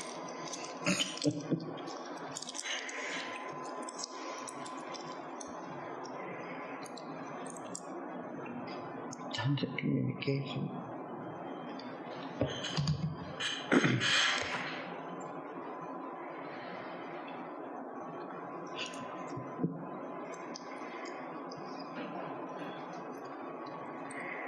So I'm just going to ask a stupid question. Is there a person or persons associated with the Elbert County Office of Emergency Management, and where are those person or persons housed? Yes, there's a director of Office of Emergency Management, and they are over in the sheriff's office, Are they? or their building. I can tell you the name because they always want to put antennas on my towers Oh. for free. Oh. We can have him come speak as a guest speaker. Should, actually. Sure. Yeah. That'd be good. That's a great idea. I think it's a I great like it. Okay. I mean, I kind of like I like Kimley Horn's version better here because it talks about some of the stuff that OEM does for the community. And then I think the separate emergency communications one makes sense versus the youth education and community life. Do we still use Code Red? Is that Yes. okay? Yeah. The reverse 911 call. Okay. Yeah. Every time a thunderstorm comes up, I get. I get the text messages, but I wasn't sure if that was code red. I didn't get one for Friday storm, and I guess I didn't either for that one. I got only. Yeah. I only think got it changed. I don't rain. think it's called code red anymore. It's not called. I thought it It changed is too. I got one on just last week. I got a because code I red. wasn't seeing that anymore on my stuff. Huh? Pull it up. Let's see it. Do you think they're calling it something else now? Elbert County, Yeah, I got it even on my phone. There's the whole. Elbert Co alerts. Because I get all they're like coming all the time now. Yeah. I don't remember the details, but I think there was a problem with it. Sorry, and that we had to change fairly quickly, if I recall. oh, really? Oh, interesting. Okay. Or it went down. I can't remember the details, but I can find out if you'd like to know. Yeah, because I have. Well, they call it in here, so I don't know if we want to just say there's an emergency notification system rather than call it something that might get outdated in a year. Yeah. See? Just call it the county emergency notification system. Off topic. So OEM is no No, longer Shane. code red and county is different. Yeah, no, you're right. It's called the Elbert County Alert. So I just pulled it up on my phone now. Oh, It's the one that sends all of the thunderstorm warnings and flash floods and all the stuff. Jennifer, Shane is no longer the director of OEM for Elbert. Shane. It's Jacob Love. Okay. I was worried Shane Pines. Okay.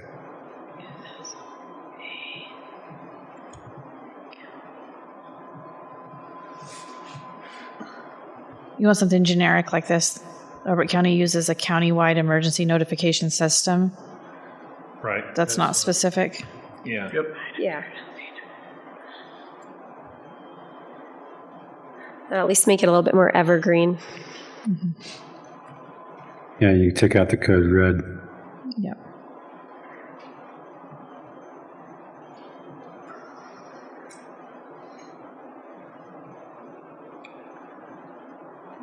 Did you all decide what you wanted to do up here?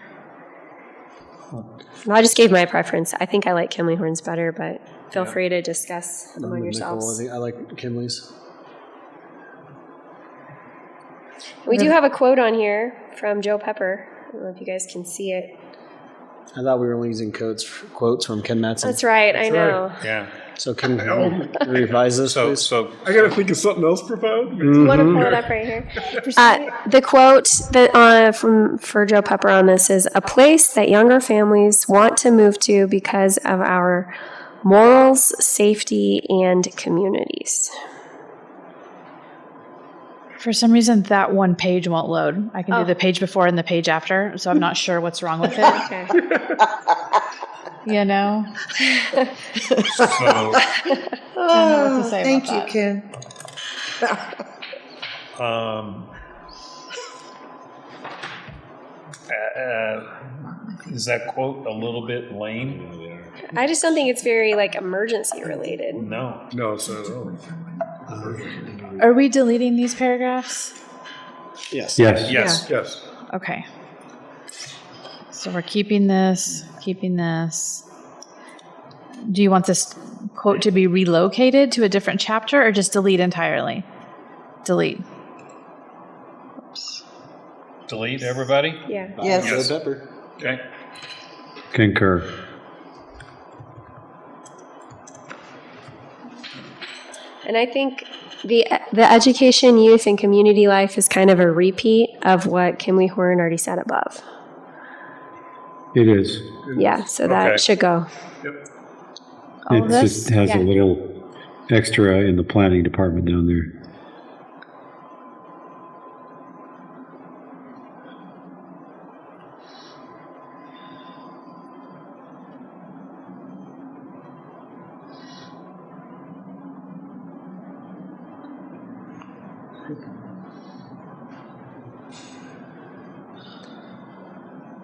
Scroll, please.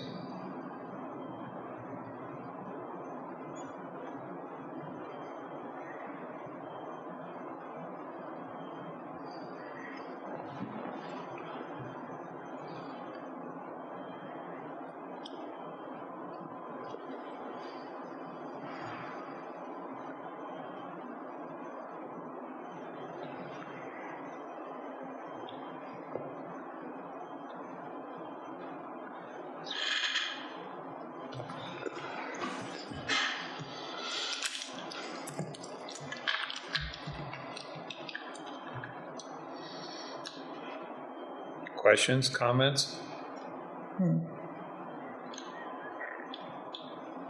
Keep or strike the planning direction.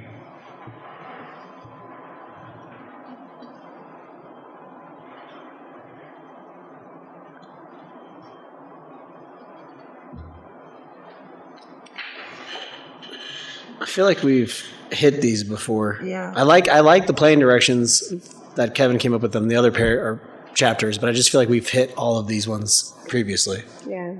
Okay. Delete it. Delete everybody? Yeah. Yes. Let's just go to the goals. I'm sorry, we've just pounded that to death.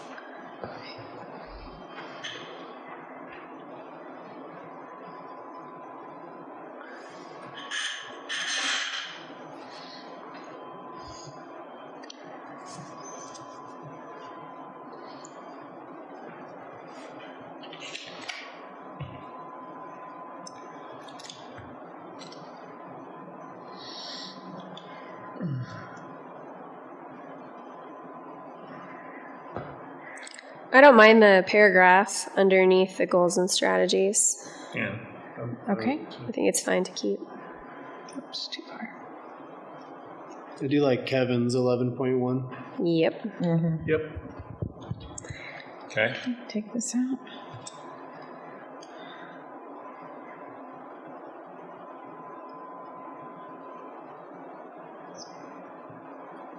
Yeah, I like Kevin's better.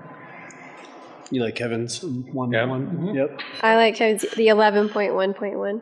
Yes. Okay.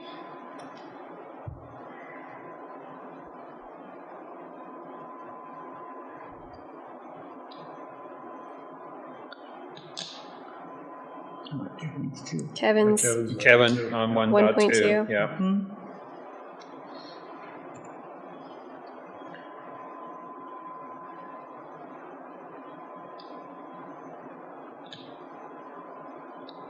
I like Kevin's. I like Kimley Horns. I think infrastructure and transportation go hand in hand. But he does add emergency services. So. I like Kevin's better. Maybe we could just say one or the other, infrastructure or transport. Yeah, I like Kevin's if we can get rid of either infrastructure or transportation, one or the other. Yeah. I would Take vote out transportation. Yeah, transpo. transportation. You So can strike that. Kimley Horns, keep Kevin's, but strike the word transportation. Okay. Yes. Yes, yes, yes. Okay.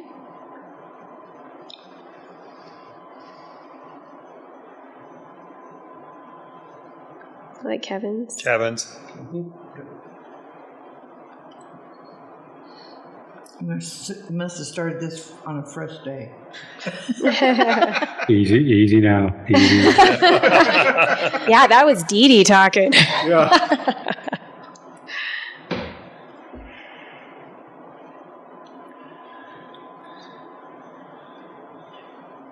Kimley's is fine on 11.1.5. I think they say essentially the same thing. Yeah. Just use evolving versus the other one. Keep theirs. Keep theirs. And then you added a new one? Yep.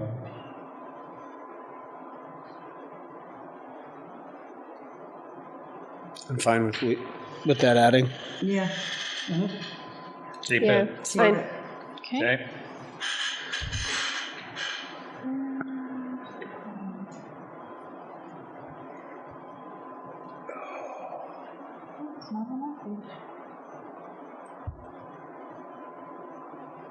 What is sustainable funding? New taxes? It is funding that is sustainable. Thank you. You're welcome. Well, the current structure is a lot of one-time fees that don't necessarily support, long-term. Right. And that's why I was asking, ongoing expenses, OpEx, and so on. Yeah. What is sustainable funding really referring to? Yeah. And any additional tax? Is there, what does this mean? Plus, I wouldn't want us to require that the county has to support some kind of a tax increase. like, I don't know that the county should be taking a position on whether or not, the sheriff's office can pass a tax increase or a fire department or whatever. Yeah, they both include sustainable funding.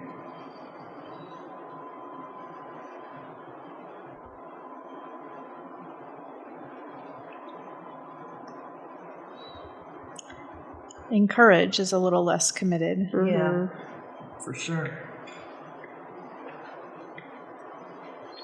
Or explore. Consider. Consider. I like consider because then you actually are taking into account what the taxpayer constituents might feel is worth it or not worth it. That's a good point. Yeah, and the next one, we've got encourage, so we can make the change there too. Yeah. Okay, Kevin's on that one. On 2.1, Yep. with the change to consider. Yes. Okay. Yep.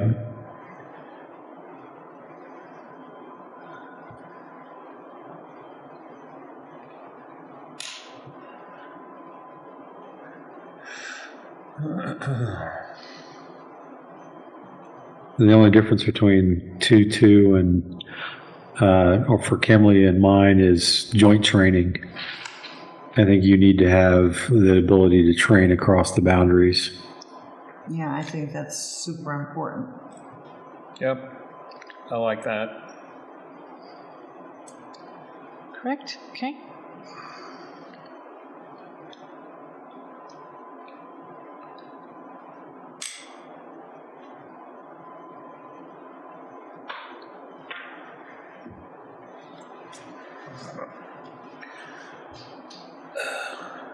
I like yours, but I want to put a little bit more teeth into it. Evaluate and address emergency service coverage.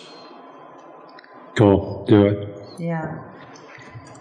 I could get behind that. Sometimes I think some of these don't have enough teeth, and that one I think needs it. Everybody okay That's with fine. it? Yeah. Okay.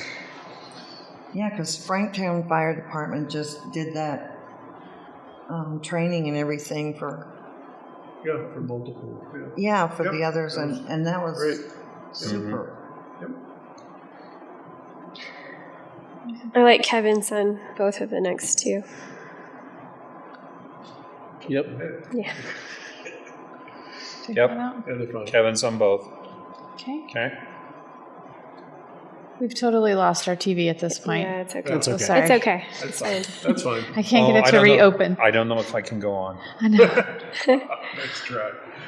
Listen, we got bullet points for you over on this side. So. I know. That does make me happy. Good. We want you happy.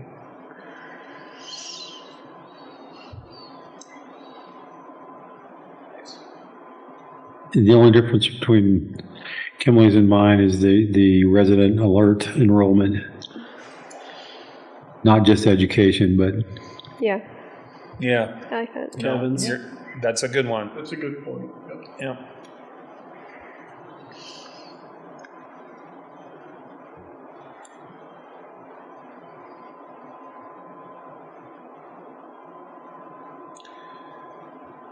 Kevin's. Yeah. It's fine.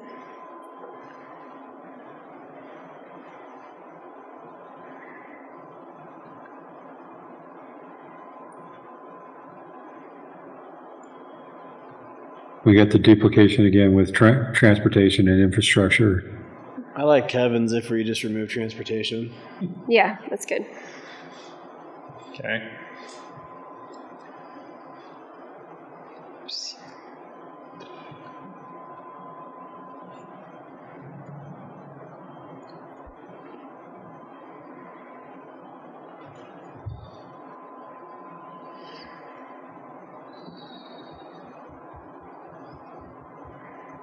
Three, 4 is very well written. I think we should keep it. Yeah. Yeah, I like it. Yes, I like It's fine. Yeah.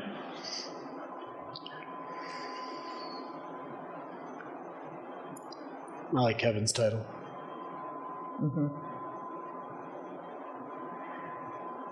Yep. Sorry, was that Yeah. the group agreed? Okay. Yeah, you're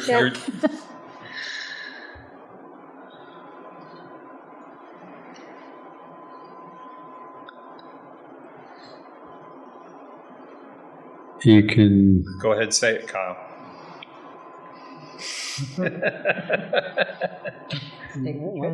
Take out transportation? well, we didn't include. We didn't include Have infrastructure. infrastructure. Infrastructure in this one, so. Although I think to be consistent, if we use infrastructure, it makes should more use it. sense. Yeah. Since we take out transportation always. What is the group wanting to do? I'm sorry. Take out Change, transportation. Change transportation to infrastructure. Yeah. but use this version. Use Kevin's. Yep. Okay.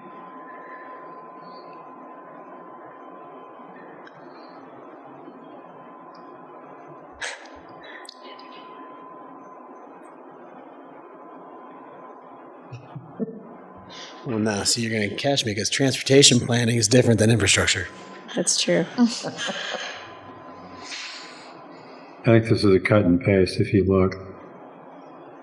I'm not seeing the difference. So Yeah. I think Kimley Horn. I think we're going to keep We, Kim we, Horns use, on we, this we one. can use Kimley Horns on this one. I'll give him that one. Actually, I lied. Go back. I like Kevin's better.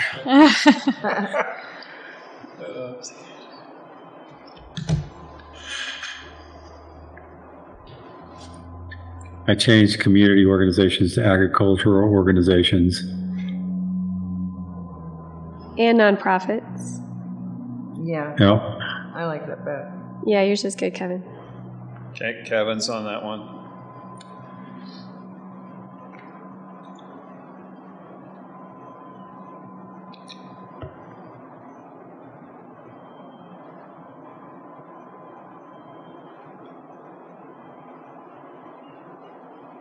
And didn't want to lose the agricultural impact.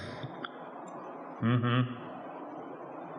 I like Kevin's. I like Kevin's. Yeah.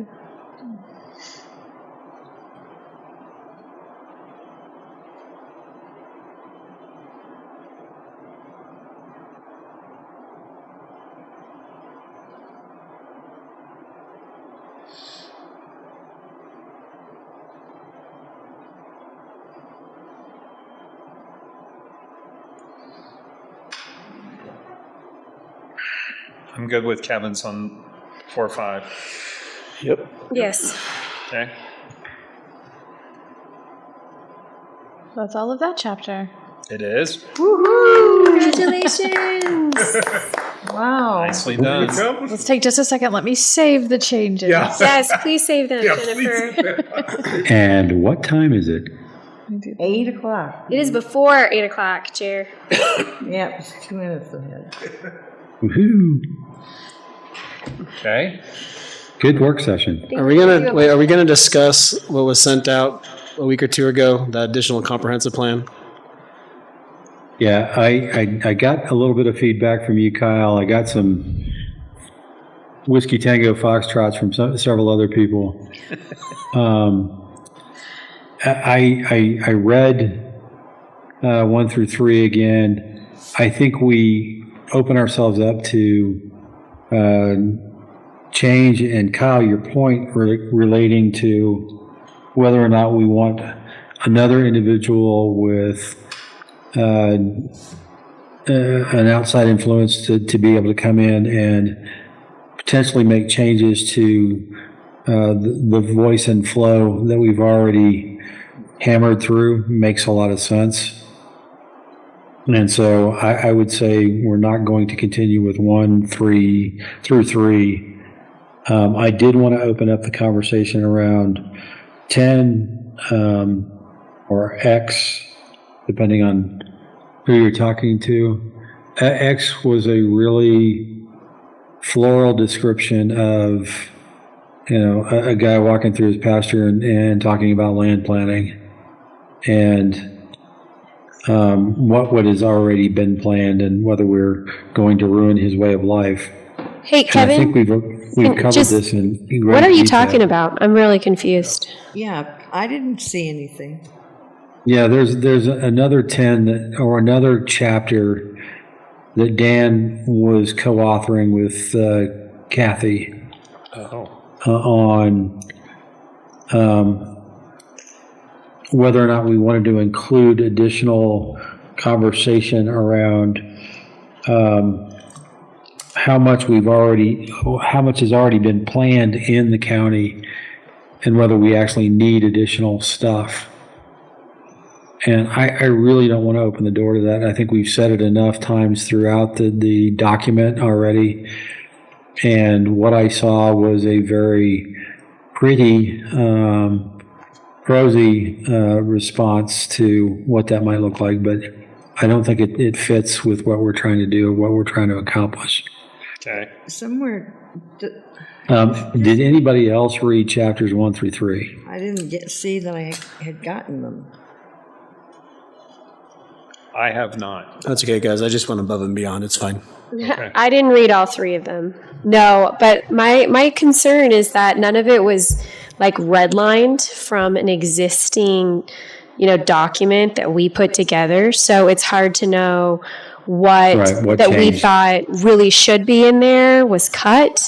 It looks like it was mostly just a complete rewrite, which I just think that there's technical words, there's time that we all spent trying to get the exact right vocabulary to communicate what we felt was important to preserve or to put guide rails on. And that disappears when somebody just rewrites it. Right. And maybe I'm wrong, and maybe I'm out of line, I don't know. But, we all were chosen by the various different commissioners to sit on this board. And to me, it feels like if you elected a commissioner, and you just, somebody from somewhere else or whatever, I don't want to say left field, but kind of, that would bring in a whole new job description for the commissioner without anybody that's supposed to be in charge of all that being in charge of it. It just, if they want to put that out from their own thoughts, then I think that's great. But the documents that we've toiled over for hours and hours, Kevin and you and Ken even the most, and it was just like, well, it's kind of like a slap in the face. It's like, okay, we've done all this, and now you want to come in and just make all of our stuff just go away? Of course, I'm sure that Kimberly Horn's going to say the same thing, but Except they got paid for that. but but we paid her, so that's a whole different ballgame, right? If we don't like what she has to say, we still paid for it, right? Right. But it just is Yeah, I would just- bizarre to me. I would encourage that person to, when we have public openings to review this, to come in at that time to express what they would feel they would want changed. That is a more appropriate time for them to do that. Right. Yeah, exactly. And I would even say, like, it would be easier to incorporate identifiable changes versus we're going to change everything. Mm-hmm. That's really hard because we've spent so many hours going through this, to have to go through an entire rewrite and an entire recomparison would just be too burdensome. Right. We're the ones accountable for the changes. So I think we're on the same page. Yeah. I think that's what we need to do, and I would encourage that person, I don't know them at all, but I would encourage them, if they felt so compelled, they could then just go ahead and put it out there for the community to read as well as ours. And they can have, the community of itself can decide one way or another what they want, what they think. But for us to just... I would strongly encourage us not to press that issue, because we could potentially create a competing document that the community may come back and say, well, we prefer this one. Well, that's true, but they're not, she's free to do whatever she wants on her own right. We can't stop her from doing that. I'm just saying that this needs to be the government document, and whatever is out there is something totally different. Right. Yeah. Well, either way, it would have to be accepted by us to be brought before. Yeah, because I'm not going because this is our document. This is our comprehensive plan. So I don't expect there to be a ton of changes coming in from the Board of County Commissioners. We've owned it, and we've tried really hard to make it right and to make it something that the county can get behind and be thankful for. Yeah, and I'd add that, we're at the finish line now. I think at this point in time, we need to just go through the document one last time, put in the final touches, and then put the thing out for community review. We're so close to having it done at this point. I mean, we're going to get pushed back enough as it is. We'll get some pushback. We're going to get pushed back for some of the changes we've made, but that's okay. That's why we show up every Tuesday night, right? That's our function to do that. So I think we're notionally agreed across the board.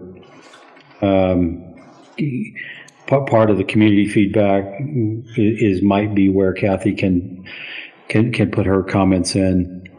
And I don't think we need an additional chapter to describe what we've already planned for the county and the risks. We've highlighted that specifically throughout the document.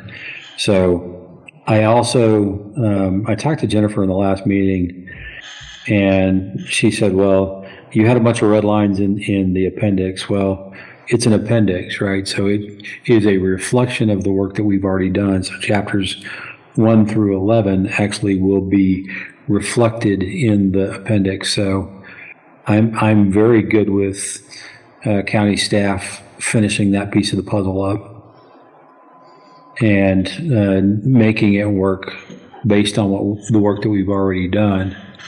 I think Jennifer might have some questions for us. I can see her expression here. Yeah, she's got a I look can't on her see face. So. She's going, what? Yeah. What she's doing. We're happy to help in any way we can. I am a little hesitant to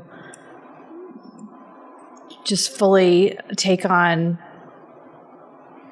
making sure that all of that matches exactly all of your language. So we can take a stab at. Be upset with I get everybody it. that's on Definitions are important. Yes. It's why we didn't want to cede the whole document over to somebody else, because words matter. Yeah, and I get we're it. kicking everything around all the time, down to the nth degree. So I wouldn't blame you for a minute not wanting to do that, Kevin. I think that's an ask too much. And again, happy to help in any way we can, but I would want to be sure that at a minimum it went back through you.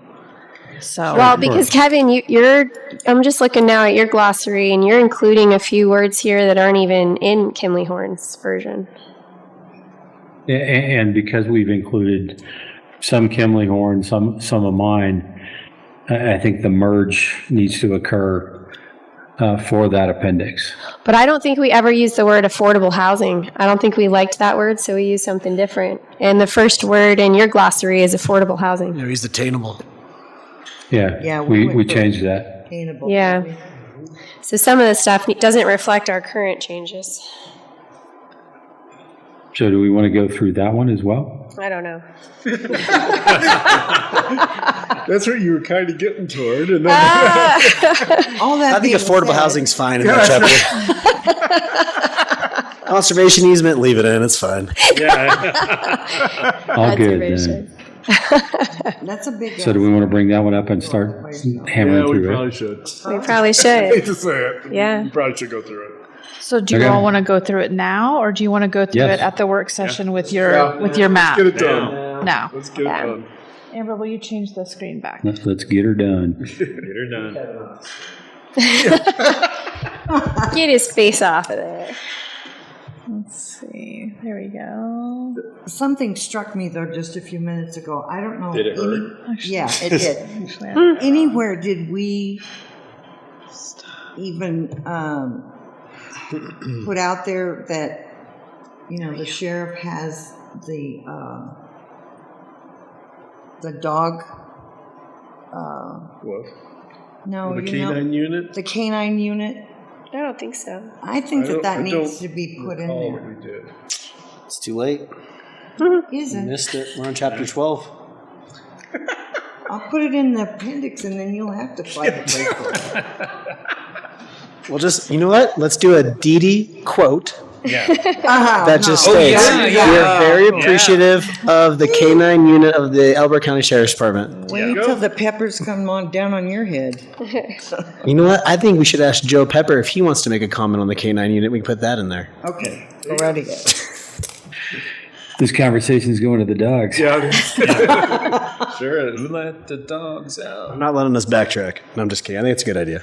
I just think that it's something that our county has and that we've supported by going to the back of the badge and everything. And we have a very top line of for that dog kennel. I know there's other counties that Tim takes the dogs to in order to present them to their counties. So we have a very high level of function there, and I think for the sheriff's department it needs to be stated somewhere. I don't care how you do it, but it should be somewhere in that safety stuff that we like use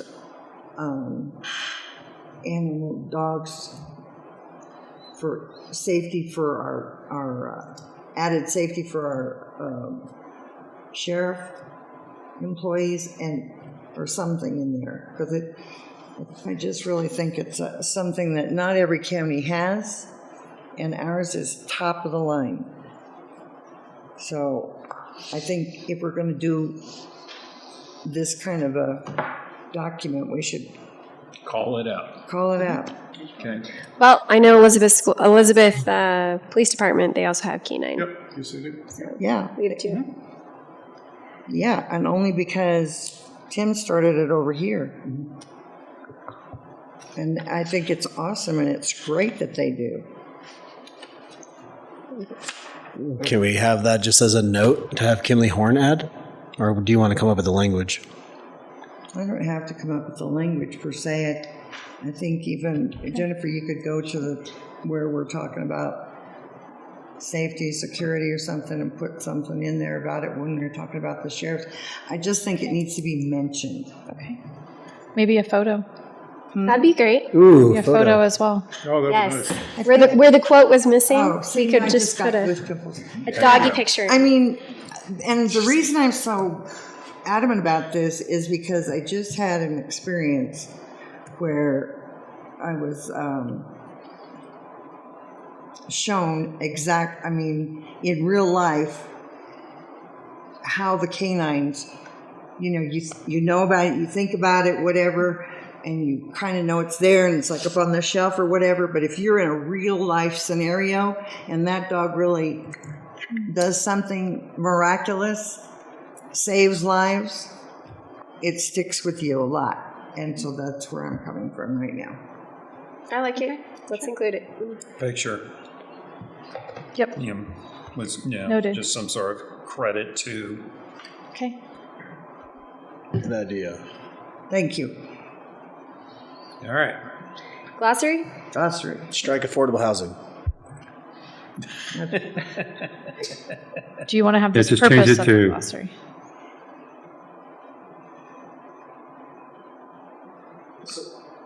The red lines, that's Kevin's? Yes. Okay. I have never seen a purpose of glossary. I'm fine leaving it, but I've never seen the purpose of the glossary and then a definition. It's, Now, I'm the guy that actually created the policy on policies for my company, so. And did you define it? Oh, yeah, policy is 100%. defined. It's 3 pages. Oh my goodness. into that one.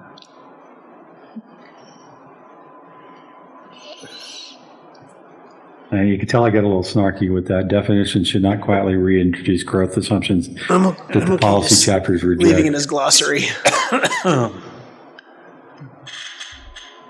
Anybody else? Take it out. Yeah, So you saying cut it? I say cut it. Yeah, Yeah, I it's should cut fine. it too. Just Cut like it. glossary. There you go. All right. Number one. Attainable. Uno. Attainable. Change this to attainable. Sorry.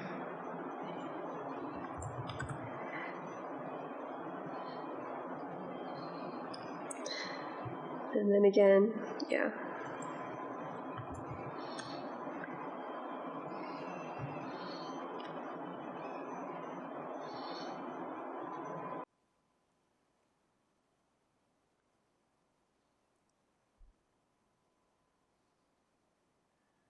I don't know if we want to change the affordability oriented housing.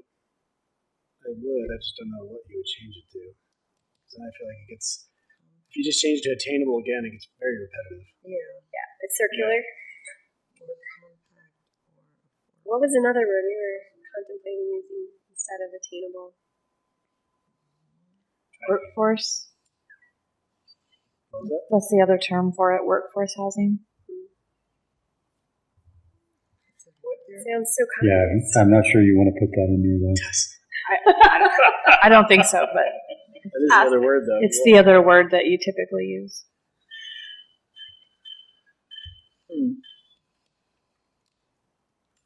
All right, people, what are we doing? We're looking at affordable. I'm sure I feel about that. I'm looking to see what some other options are. Please. We could just put in, take out the comma. In Elbert County, more compact housing is generally most appropriate in incorporated municipalities and clustered service areas.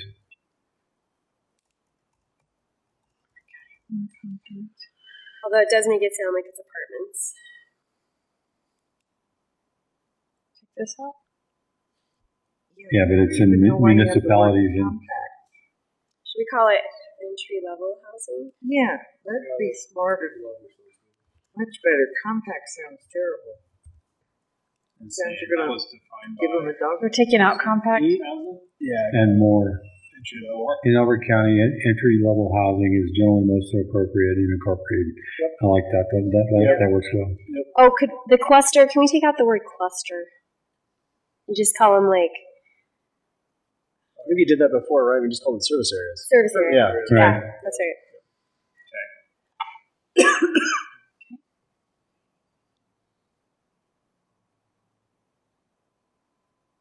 Kevin, did you redline every definition? Yeah, looks like Yes. this one's different.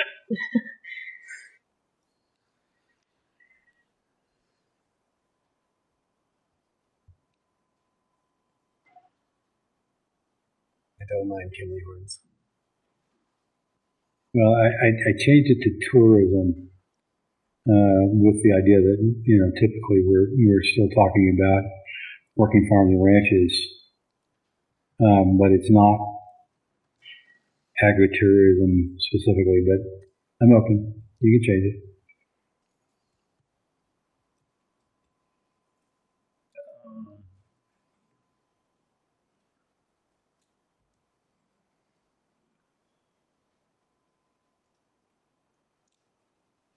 I like AHs.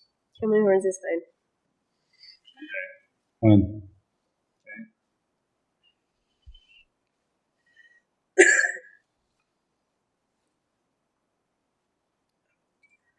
I'm going to get annoying. I like Kimley horns. I don't think we need to dive that deep into amendment. Anybody That's else? fine for me. Fine. Fine. I'm fine with that.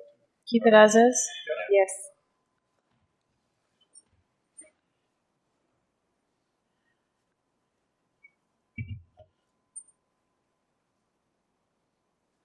I'll go with Kevin's on this one. Like Yeah. wireless. Mm-hmm.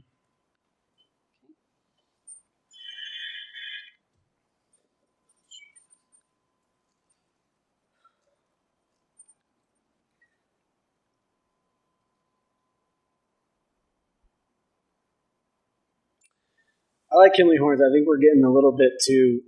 This is defining phrases or words. Not. I don't think it's really going back into being more related to the comprehensive plan. But I could be wrong.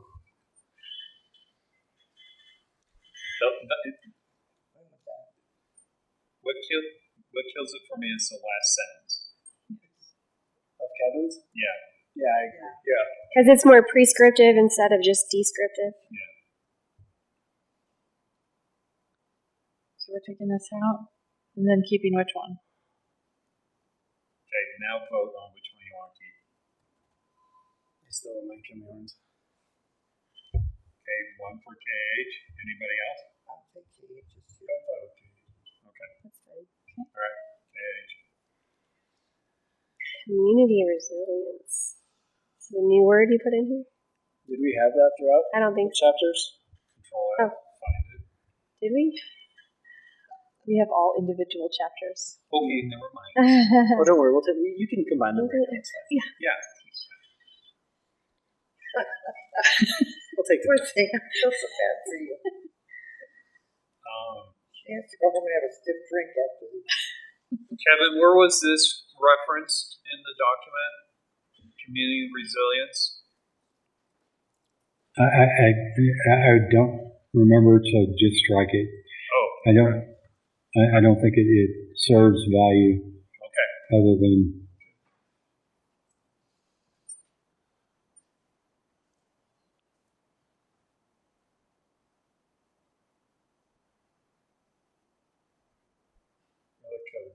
Kevin's on that one. Yep. Wow, Kevin, no change to comp plan. Okay. Stays? Okay. wait. I can. No, I can I like Kimley Horns on this one. Can you remote mute his microphone? Of course you can. Careful. I know how to do it.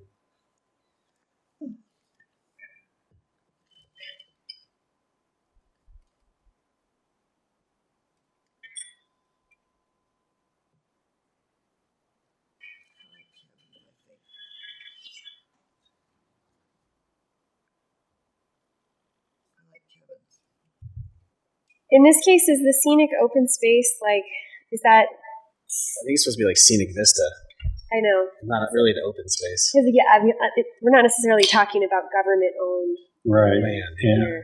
It's private. open space has scenic vistas. All right, if we do that, let's do Kevin's. Yes. New words? Wait. Go back to Sorry. that. Land protected from incompatible development. Isn't it land protected from any development? Because a lot of time when you have conservation land, you have a building envelope, so you can build. So I thought about that too when I first read it, but Kevin is right. It would be incompatible. Okay, thank you. Yeah, we talk about controlled growth in a couple areas here. And so I figured we needed to define. Okay. That definition. You take out the last sentence. Last sentence, yeah. Yep. Getting snarky again. I know, I get tired, man, I'm telling you. Well, and the only question I have is controlled growth isn't just focused in or near existing communities and serviceable areas. I mean, controlled growth should be applicable to the entire county, not just to developed areas.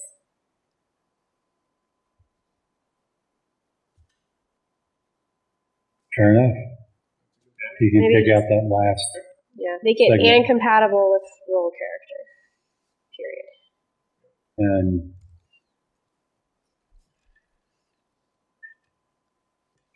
there you go.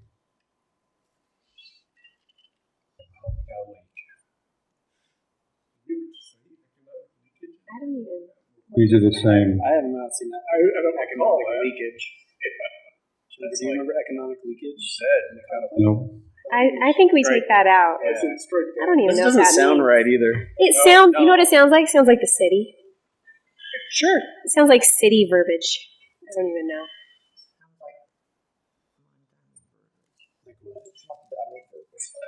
Tony.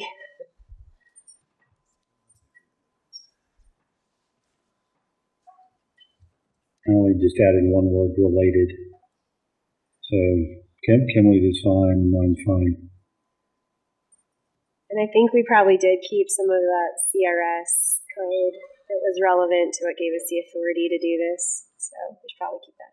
Take this out. No, wait. All he added was related. Yeah, just keep Kimley. Oh, It's Added plans. yeah, it's adopt plan zoning subdivision related related. rules. Okay, keep Kevin's.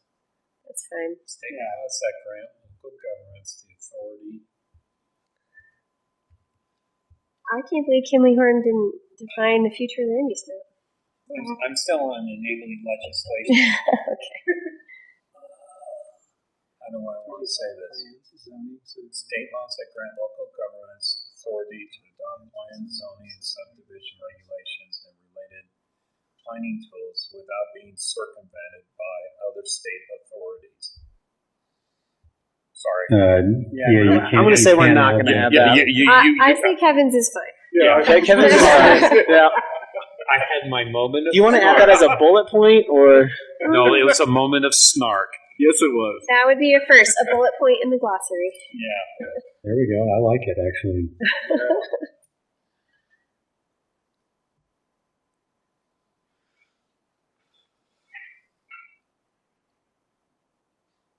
Sure. Yeah, I couldn't believe they didn't define the flum either.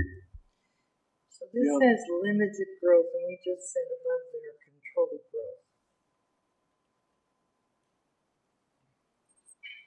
You can change it.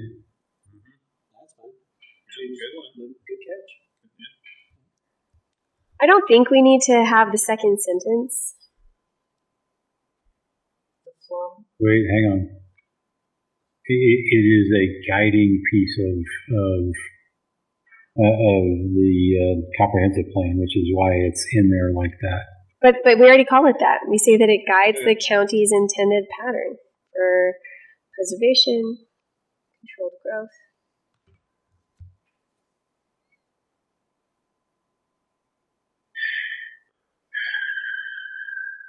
I don't care if it's in there or out of there, one way or the other.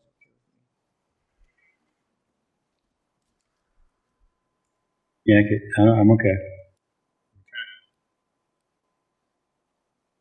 What are we going to I don't think anywhere else do they use two sentences to describe one word.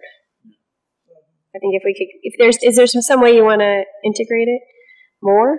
But I just think we could just use one sentence. No, I think we've already got it. It covers enough. Okay. take it out? Take it out. Okay. Because for me, this was about, how do I keep somebody putting a high density housing area in the middle of, agricultural world, and, you can tell where you go from green to orange, like, and it doesn't make sense. It's not compatible. That was the only reason why I had it in there.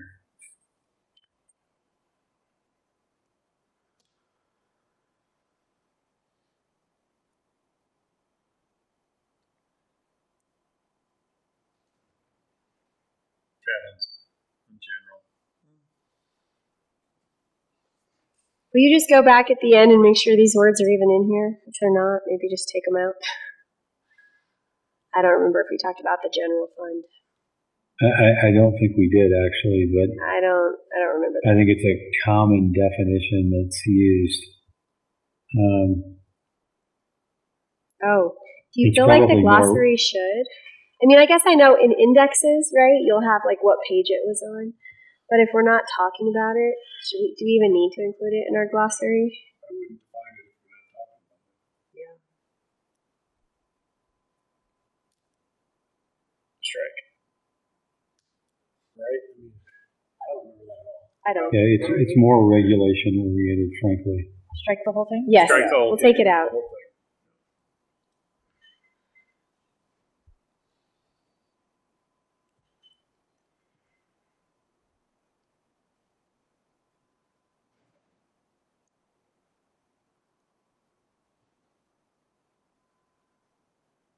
think we gotta go with Kevin's. Yeah, Kevin's is good. I'm sorry, I'm violating it again with high density development. I got 2 sentences there.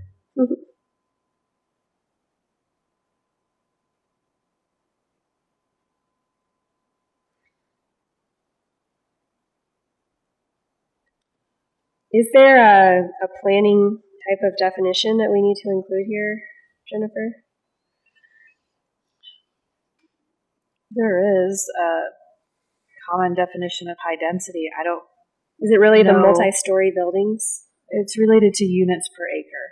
Okay. Or dwelling units per acre, but I don't know if. I think you all took high density out of the text because You there might was a be lot right. of back and forth about that. Yeah. I can't remember. What did we rename it to? Do you remember?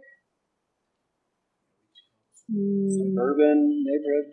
Well, yeah, I mean, in the flum, right? We called it a suburban residential. And those are all pretty specifically defined in that chapter. Yeah. Strike it. Strike it. Less words. What?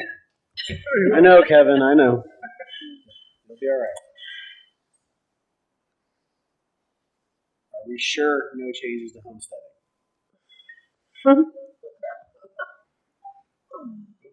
You skipped housing capacity. Oh, no. No, it's next.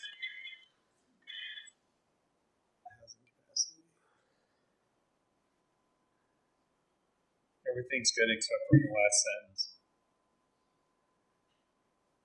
Don't need to rehash it. Delete the sentence. Yep. Okay.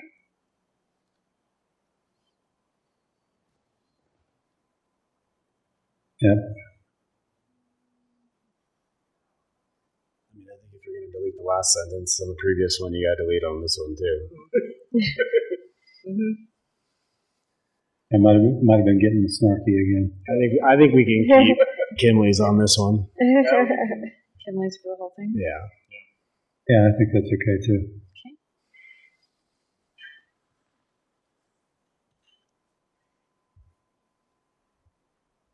Oops. Incorporated municipality. Did we talk about incorporated anywhere? I think so. Yeah, I feel like mentioning some of our other communities.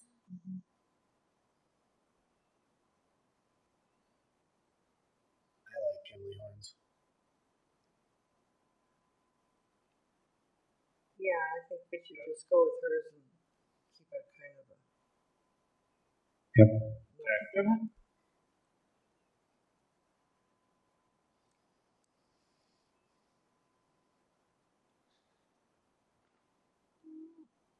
Did we just strike high density? Yes. Strike it. Yep. Goodbye.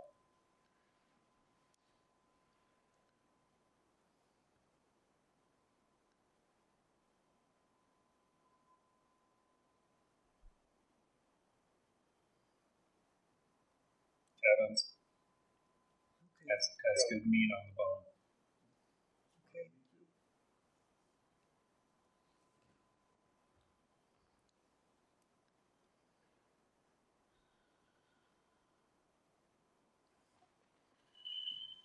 Did we talk about metropolitan areas in Elbert County? I think we did consider Did we? like that we were in like the Denver metro area, and that I feel like we did, didn't we? Like within the metro area of Denver.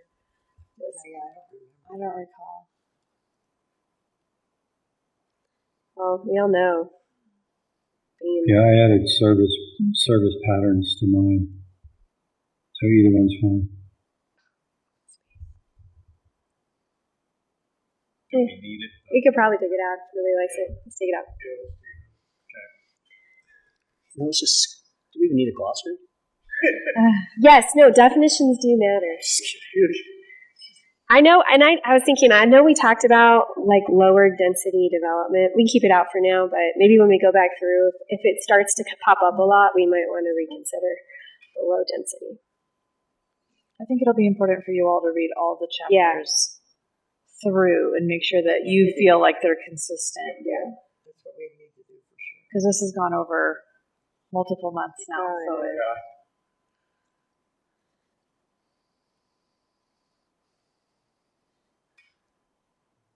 You know how I feel about open space. I think open space only exists within developed neighborhoods. Otherwise, it's just private property. Yeah, And it might not be left undeveloped in order to provide scenic value. It might just be somebody hasn't developed it yet because they don't have the money to do that yet.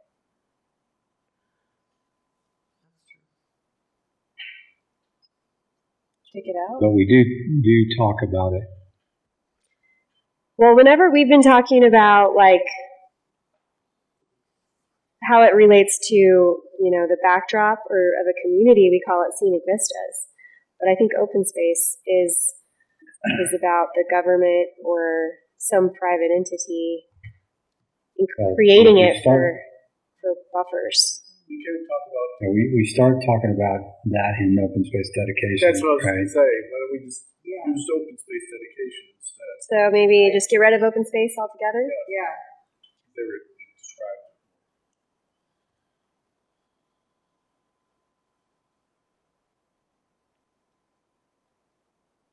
Strike the last sentence on the road.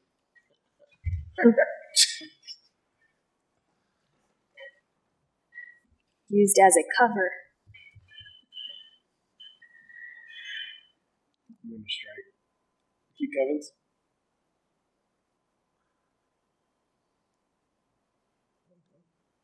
Did we end up with keeping the Elizabeth Parks and Recreation District? No. You're supposed to get rid of that. Then maybe we get rid of this. So hang on before we go. Open space dedication. Sorry, I thought we were done with this. Kate, your mind. Yours. Yours is good. Yours is fine, yeah. Yeah, just with that last sentence.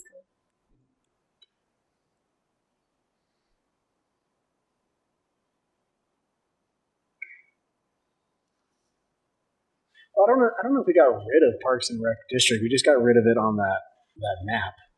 Because it basically showed the entire northwest corner of Elbert County was under Elizabeth Parks District. Right. I think we still make reference to Parks and Recreation. Yeah, I was trying to remember if we still did. Like that as a I'm almost certain we did separate in entity. other chapters. I just don't remember. I Full think description we of still need to leave it in. Yeah, that's fine. Okay. All right, now which one? Kevin's. There you go. Kimley Horns, because I just have a meltdown. Can you CC us all when we send this email to Kimley Horn? What form Yeah, is their response? Yeah. And Yeah, the, we want to. We want to hear the Whiskey Tango Foxtrot. Preservation Forest Planning, strike the entire thing. everybody okay with that?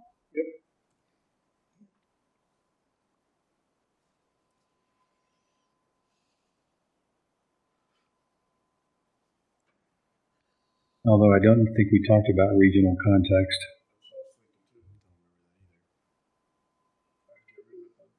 Bye-bye. Whole thing? Glossary is going to be like 18 words.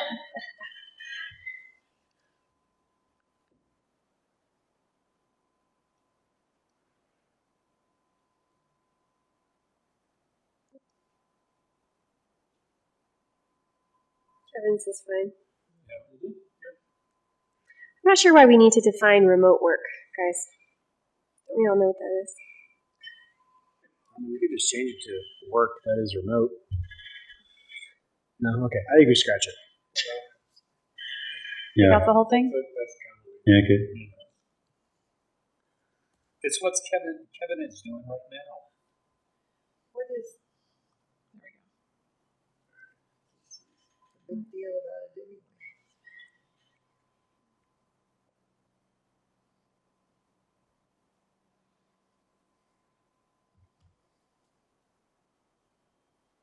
Something missing about rural character. Yeah. What are we missing in it?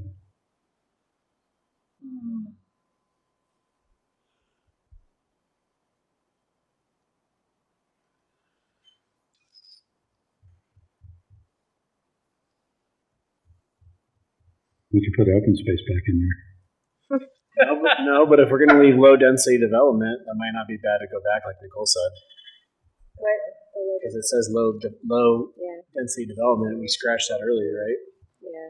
Yeah, just scratch it. Well, but I think we talked about low density development in our document. So there's something about that to me that we need to clarify what we mean by low density. Like for Denver, a lot of our what we would consider high density is they're low density. Can we just unscratch it for now, and then just leave it in there and go back? Yeah. Okay. Because I think you are right. I think we kind of steered away from high density calling it, but we didn't mention low density.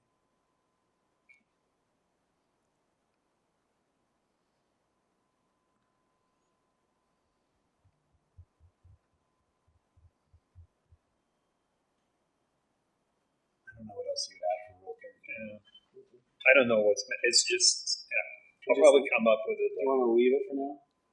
Leave it. Yeah.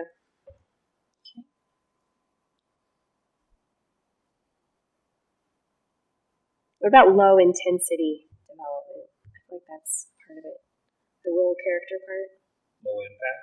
Yeah, low intensity. Oh, low intensity, sorry.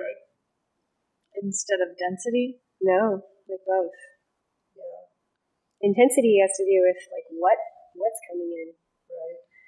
And how close it's all coming in together. Because I know we talked about like the intensity of. Yeah, we'd have to add another definition if we do that. All right, we don't have to, but I think when we look at the whole document again, there's going to be words that we need to add. Yeah. Especially because we're getting rid of so many. Yeah. So are we leaving rural character for now? For now. Leave it for now as is. Okay.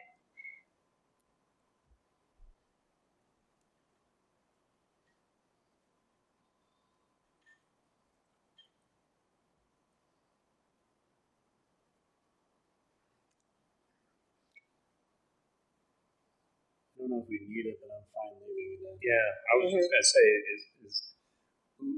who's the audience for that definition? Developers. Yes. And people that, That's what I was thinking too. Why don't we just leave it in for now? Yeah. And then we'll consider. That was,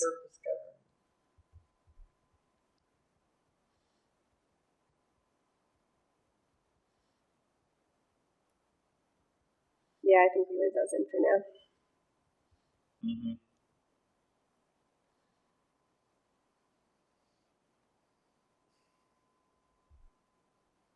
which one are you going to leave in? The special districts.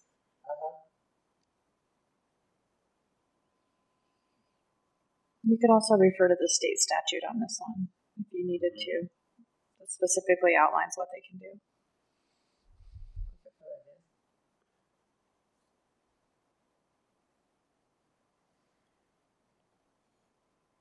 A limited purpose government entity regulated by the state.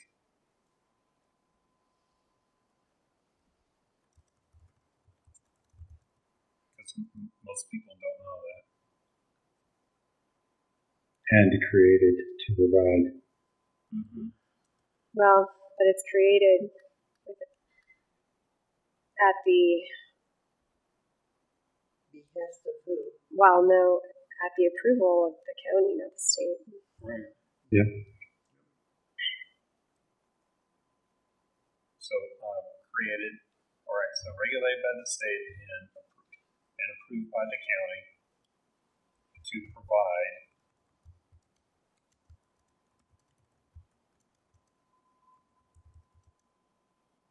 and get rid of the word, well, get rid, yeah. There you go. And get rid of, yeah. And, no. There you go.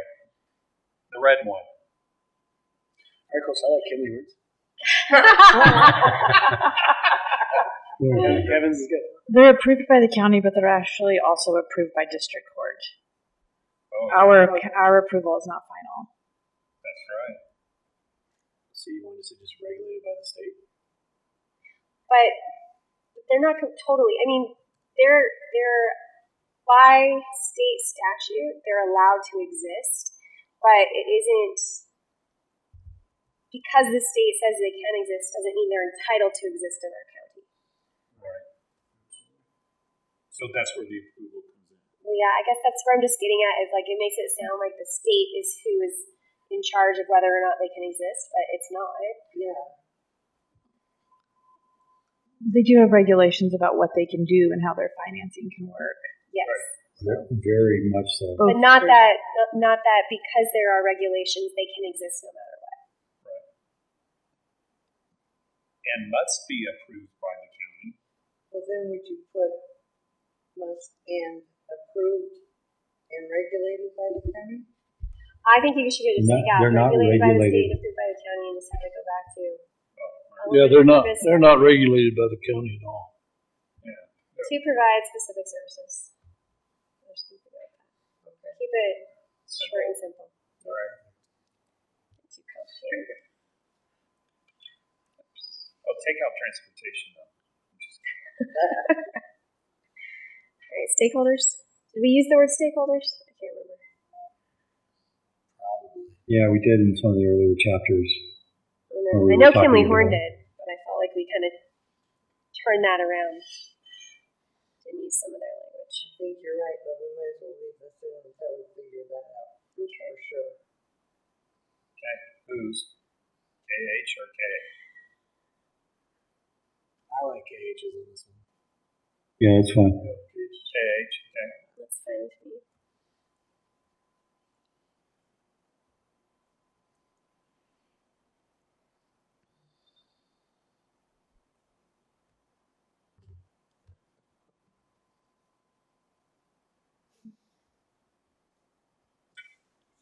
I got a good one for that one if you want.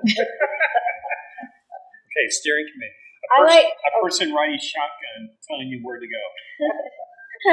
Sorry. The steering committee, a representative group that guides the development of a comprehensive plan, just so that the planning commission Could change it all. There you go. Yeah. I do like Kevin's, but this reminds me of the fact that we didn't actually, like, the planning commission isn't defined as, like, the authors of the final product. I know. The planning commission's not in this glossary. Oh, that's Yes, it needs to be. You're absolutely right. So what do we do again? Yeah. Good question.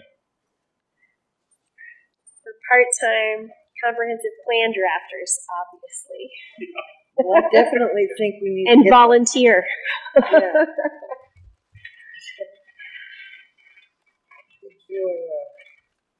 Do you want to add something? Yeah, we should. A diverse group of individuals nominated by the county commissioners. Wait a minute, I think Kyle, still Super on Rocket. recording. The what? What was that, Super Kevin? Rocket. Super Rocket.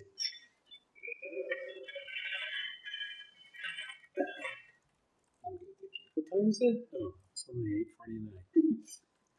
Do you want to define planning commission now or no? Not right now. Yeah. But you want to add it. Define what? Planning commission, but you want to add it? You know what? Just add it. We'll take Keep us that one. fine. We'll let you define us. Oh my goodness. Oh, Yeah, no, defined you by don't state want that. statute. Payback is coming. Yeah, you don't want that at all. I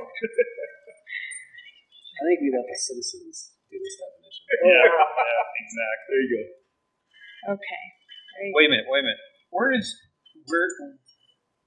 John when we need him? Our reporter. Oh, yeah. What's his favorite word? Okay. On the planning commission, I don't know if it needs to be in there. The county is directed to have us by the state commissioners appointed to enforce the laws of the zoning laws. So I think the definition from the state is good enough. I don't know if it needs to be in here. Okay. Can you take it out? As defined by the state, planning commission as defined by the state. I still think we need to define ourselves as the authors of this document. Somewhere in the document.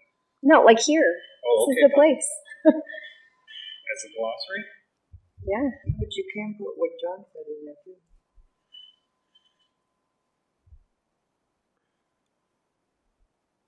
Is So there we could put authors of the comprehensive plan. All right.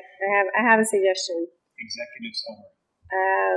That we're an appointed public body that reviews and provides recommendations on the comprehensive plan and other land use matters, helping to ensure that planning decisions reflect community priorities and are consistent with our county's adopted goals, policies, and long-term vision. No. I can send it to you, Jennifer. I'll just email it. I think that one's approved. That'll work. That'll work. Sure.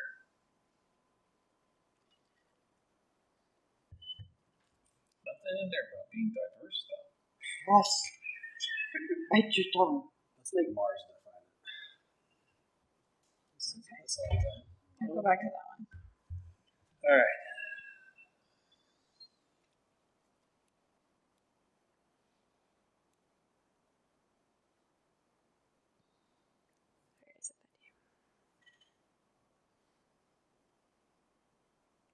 We have roads, not streets.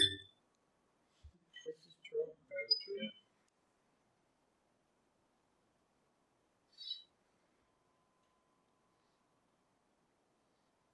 But do we have creeks or cricks? It's a creek. Okay. Kevin's on that one.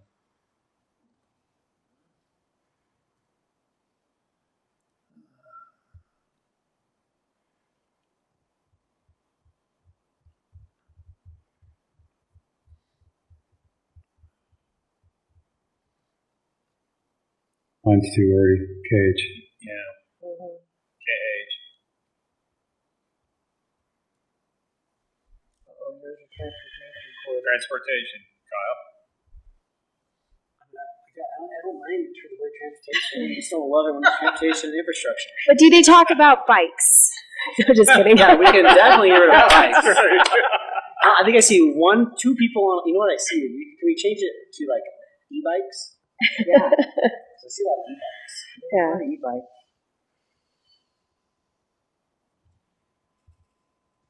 I want an e-trike. So KH is KH. Okay. Yep.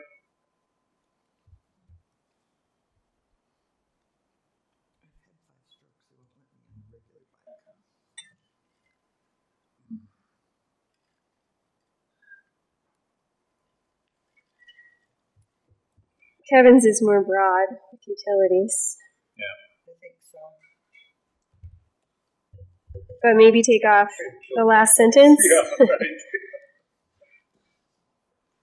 I don't know. I kind of like it.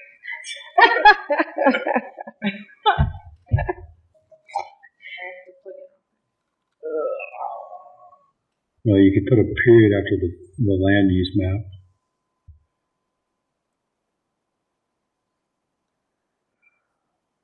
Yeah. Yeah. There you go. Okay. Yeah, and then Kimley Horns has all these acronyms, but Kevin's did not. I don't even know. Some of these acronyms might not even exist in our Yeah, document. we took out some of this stuff. Are we taking out this? Yeah. Something- Yeah. Okay. Yeah. Yeah. Was there any other changes? No. She jumped ahead. Okay. Sorry. I was plugging in. I was moving along. I don't know. My thoughts are maybe we just check to see, like, do a word search when we're done compiling what we have, just to see if any of these exist, and if they don't, we'll just take them out. That works. Cool beans. And then Kevin, yours has an appendix A. I wouldn't mind having a copy of all those, though. I hate acronyms. I have a hell of a time with them.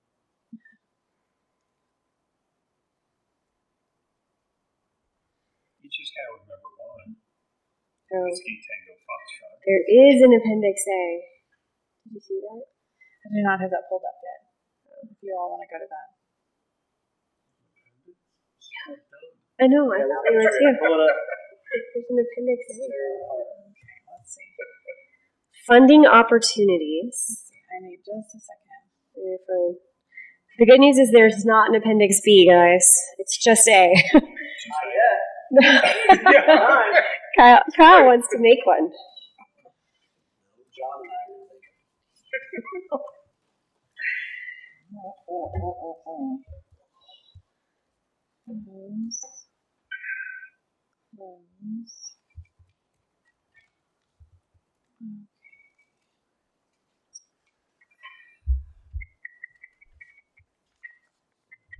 I don't even know if I have a Word version of it. Give me just a second.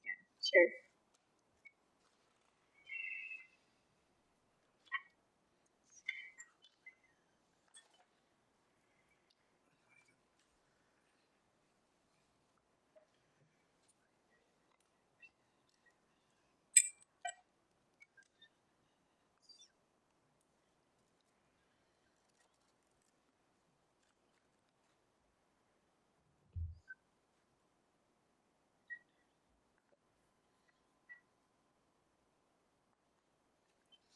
Nothing in there.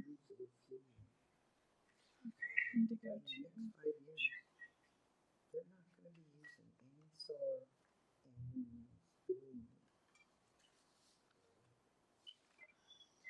Oh. The word general fund is in appendix A. Who were we talking about?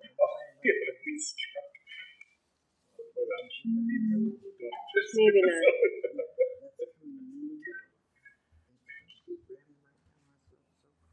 Dang, this is actually kind of a long section. It's long, actually.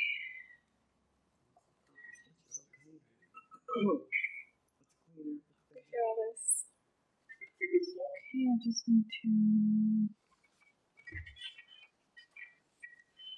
I just have to save a copy. 1 second. So really. It's really very helpful.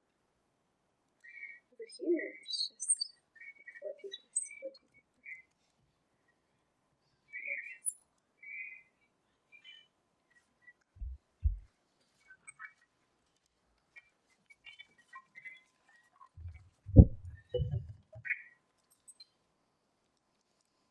4. Okay.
So with So we have Kinley Horn's version up there, right? Yes. And then Kevin's.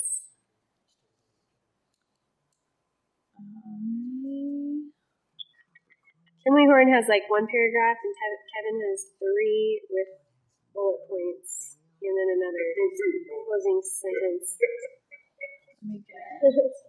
There are bullet points. That's the same one. Hold on. Kevin 12A.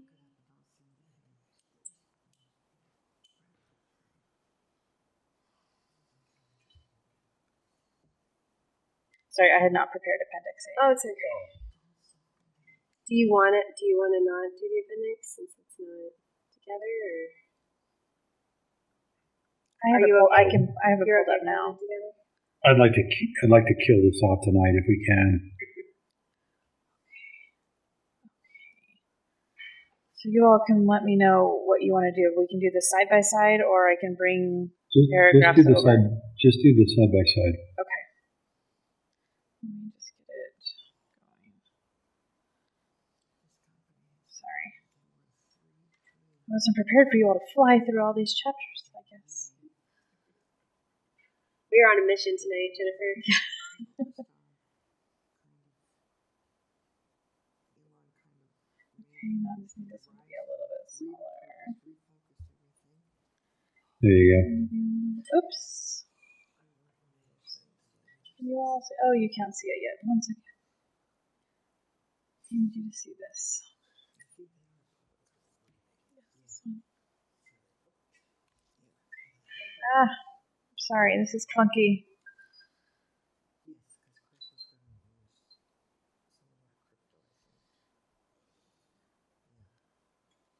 Okay, Kimlinghorn's is on the left, Kevin's is on the right.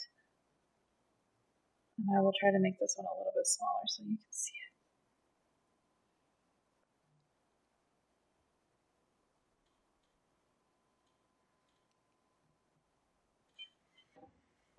There we go. I know it's so small. Maybe make Kevin's a little bigger. I can copy it over if you all would like. Maybe.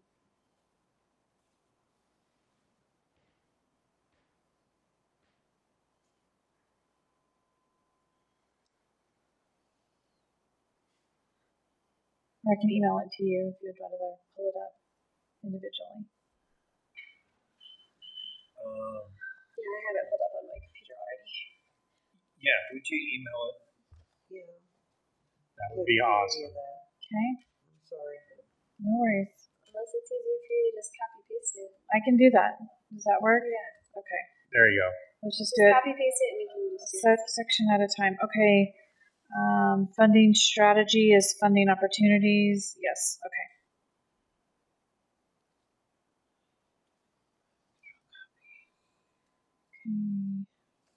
Thank you. Hey, Kevin, while she's doing that, do you want to describe what you did and what was the goal of your description of funding? I went down the path of looking at this going, okay, so to me, funding opportunities sounds a whole lot like we're going to go after and figure out how to get taxes in and utilize that.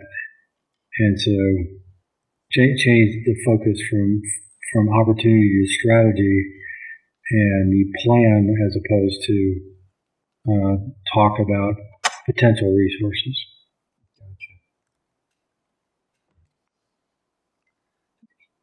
Here's the first several chapters for us, or first several sections, and then we'll.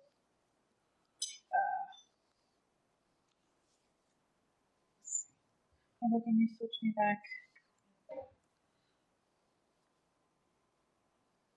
Okay. Yay. Kevin's is in red. Of course, sorry, I just didn't think to prepare. It's fine. It's fine. Fine. Thank you. Yes, thank you for all you're doing. Appreciate it. Could you make it a little bit bigger? Sure. Yes, there we go. Does that work?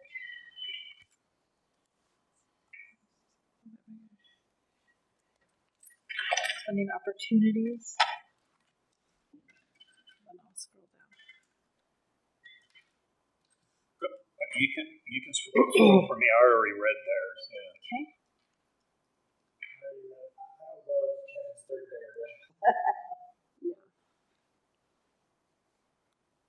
This one?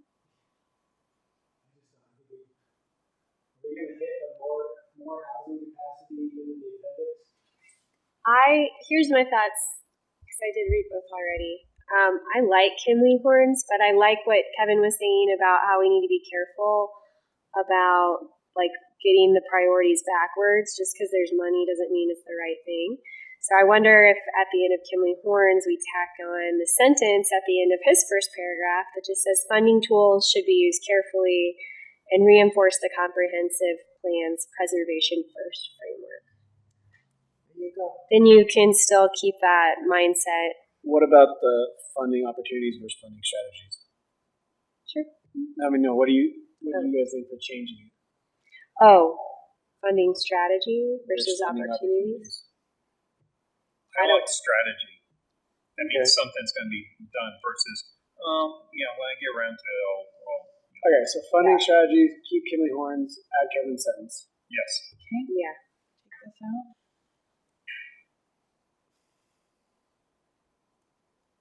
Take out all the bullets. Yes.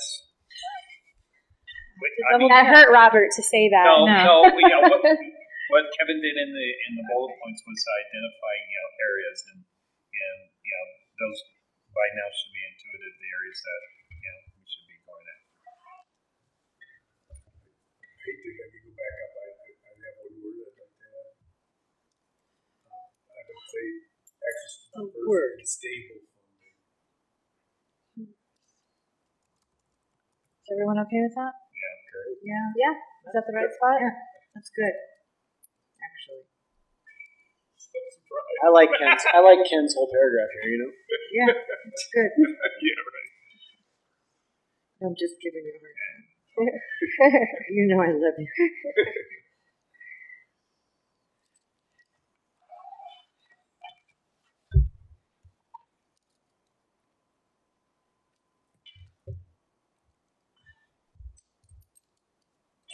Getting the worst headache, guys.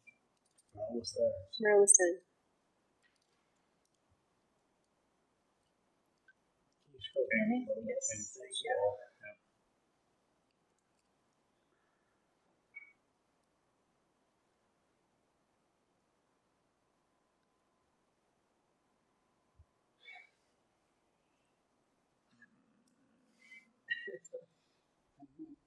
Oops.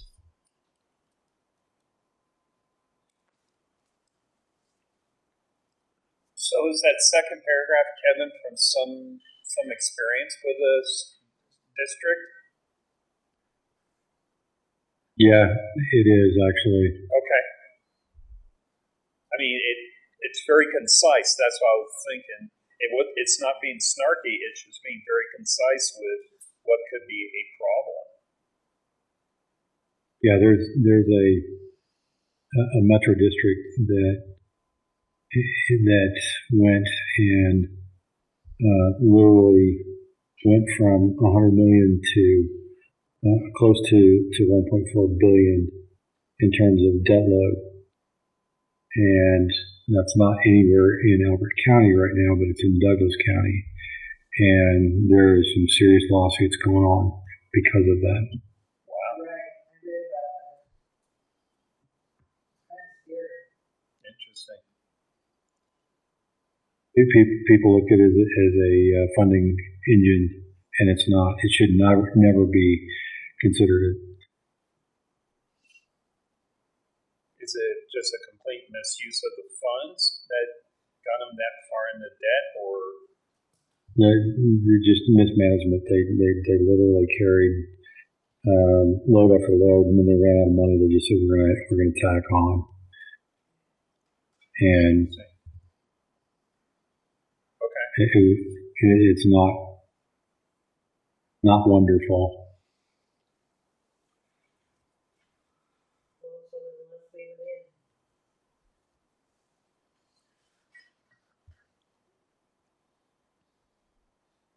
So I kind of like how descriptive Kimley Horn's version is of what a metro district is.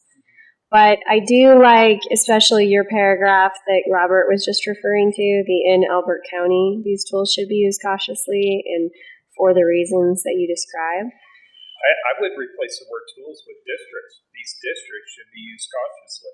Right. But so maybe we could just add that paragraph beneath Kimley Horns. You're saying keep Kimley's, remove Kevin's first, keep the second? Yep. Yeah. Yes. Yeah.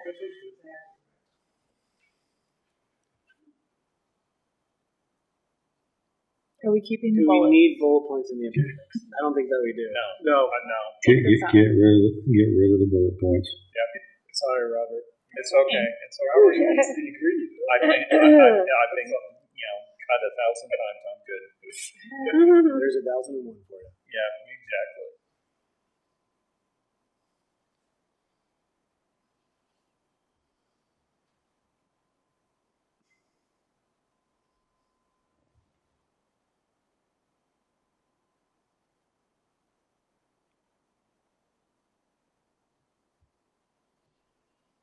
Do we have any TIFs in Elbert County right now? Not to my knowledge. Not that I know of either. Would this be the kind of thing that shows up like in a mixed use type of development, or In my experience, I've only seen TIFs used for redevelopment projects. what is a redevelopment? What's that mean? If you have an existing infrastructure that is aged out, you can use a TIF to actually replace and refresh that infrastructure. So like dilapidated Wait. buildings? Agate water? Yeah, like agate water. Is that what they're using there as a tool? I don't know the answer to that. Oh, Sorry. okay. They could use that as a tool. They probably wouldn't. There's burdens that come with it. The idea, the typical examples I've seen are maybe there's an old, in a college town, there was an old residential neighborhood that was not in good shape, people say, and that entire area was considered blighted. There was a TIF put on it, and it was completely redeveloped into multi-use, right, retail and student housing, and all sorts of things like that. Like super rundown areas and communities that are bought up.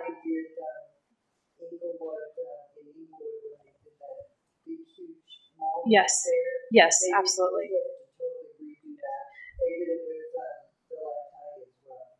The idea is that the new development generates so much funds that it can pay for. Pay it back. Okay. So I'm not saying it can't be used in the utility capacity. I don't know about that personally. Yeah. Okay. Thank you. So red or black? Go back to the black.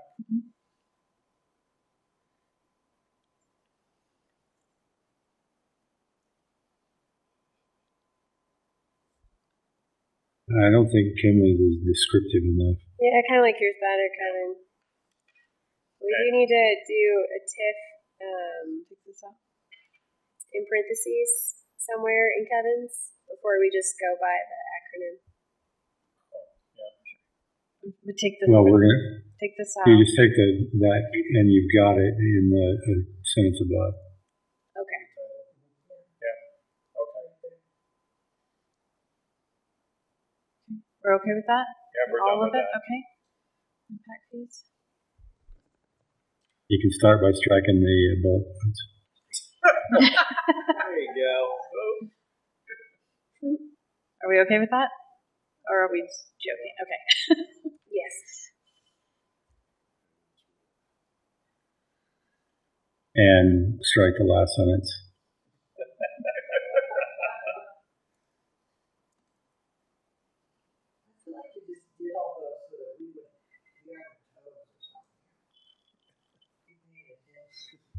I like Kimley Horns on this one. Yeah, it's After you strike 90% of yours. Yeah. Let's do that. it's less aggressive. Let me bring a few more paragraphs over. Is more descriptive too about what these charges are. Whoops.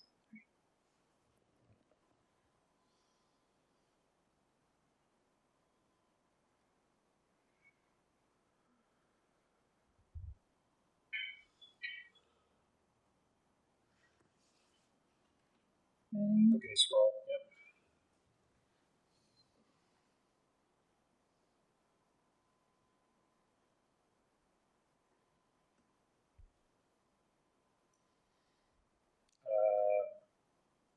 I like Kevin's.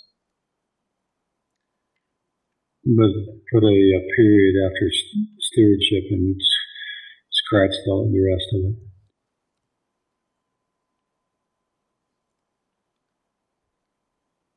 Everybody agree? Even better. Okay. Let me bring over this. Oh, more bullets coming.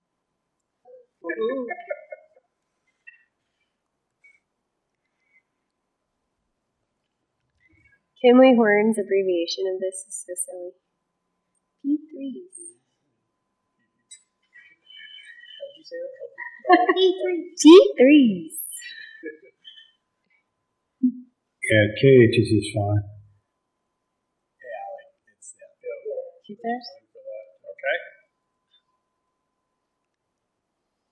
read the fine print and read it again. You did get a little snarky on that one. Okay, intergovernmental agreements.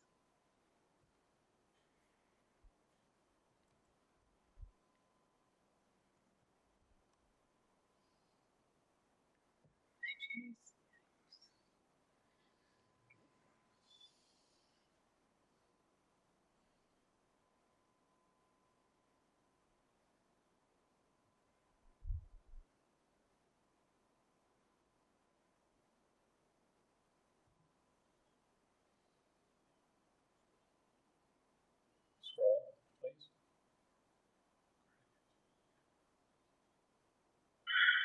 I like those bullet I like Kimley Horns.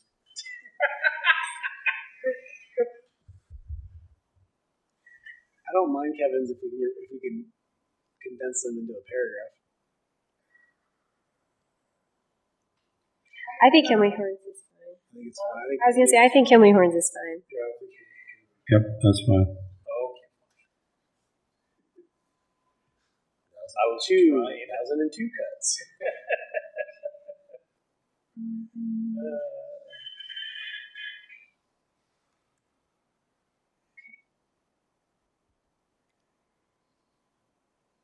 Yeah, good luck with that one. Which part? Getting a grant from the federal government? You just got 4 beat grades. Oh, you did? On business. Really? Yep. Good for you. Took 18 months. Yeah. Got it. Probably can't do it. Did it cover I got a grant from the EPA. Did it cover your expenses for those 18 months? No. Yes. Yes, it did. It did do that for us.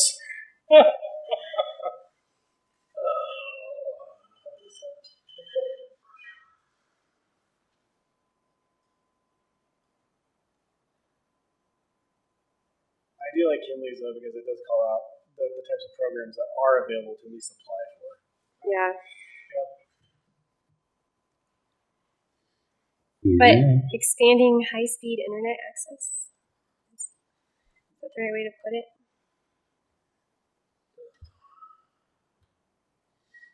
What was that? What was that? I was just wondering, because I feel like in the past, Kevin was critical We can change the first of saying it that way. his first sentence, so it's more than just expanding high-speed internet. What do you think, Robert? This is your realm. And change it to Kevin's. Use this one? Yeah, it would be. Yeah. I mean, that's the goal. That would be the ideal. Yeah. Reality's different, but that's the goal. And then take out these. Yeah. Okay. Okay, let me bring over this. Don't bother. Just strike it and leave it at Kimley Horns. For transportation? Yep. Specific grants? Yep. Is the group okay with that? I'm sorry. He's saying just go with KH? KH, yeah. Oh, okay. All right. Struck his bullet points with the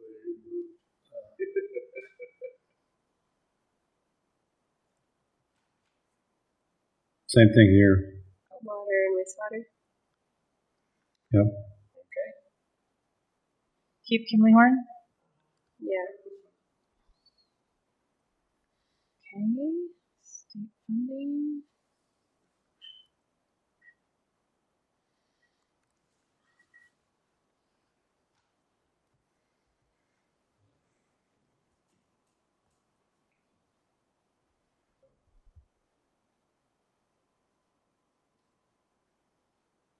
I have a snarky comment, but I won't say. No, you have to say it now. I think Kimley Horns is fine here. Yeah. For the state funding opportunities. Is that your snappy comment? You didn't like that? Oh, no. Okay. No. Yeah. State funding. There you go. There you go.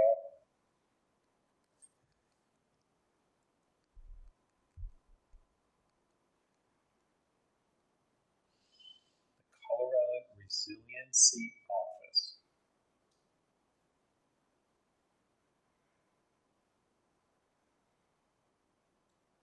Yeah, just keep the Kenley Horns mine redundant. Everybody, okay? Yours doesn't have the local community funding guide. Is that a thing? Did you Nope. have a different definition for that one? Nope. Okay. Keep this. Yep.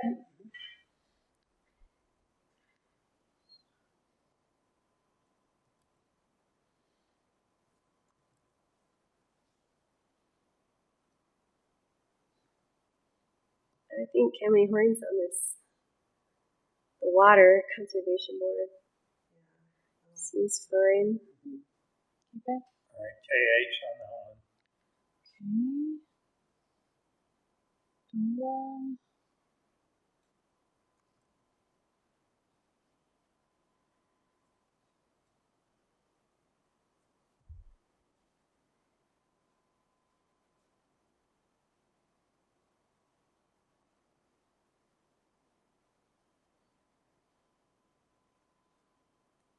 I just think we have two different things here. Right? You have what it is and what it should be used for. Yeah. So it's hard to compare.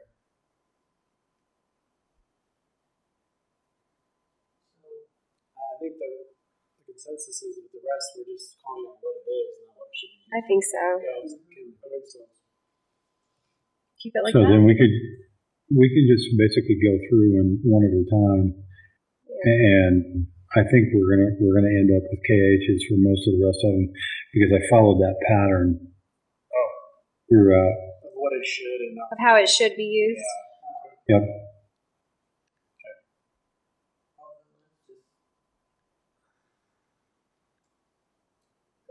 Well, this gave lead with this when you start into Kimley Horn. Yeah. Read Appendix A. as the first thing. Appendix A. Yeah, we'll just make it go backwards. That'll soften them up a little bit, you know? Yeah.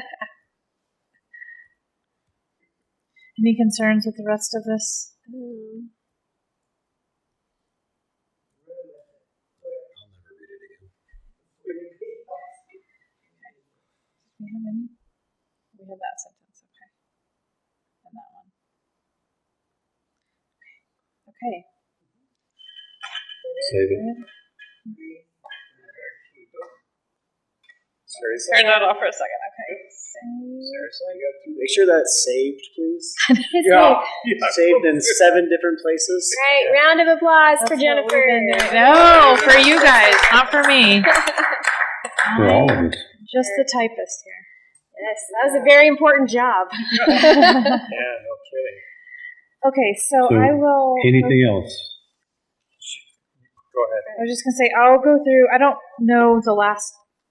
I don't think I've sent you all of the most recent cleaned up chapters, so I will send those to you all, and then it's not going to be until the 29th of September that we have another work session, and that's for the map.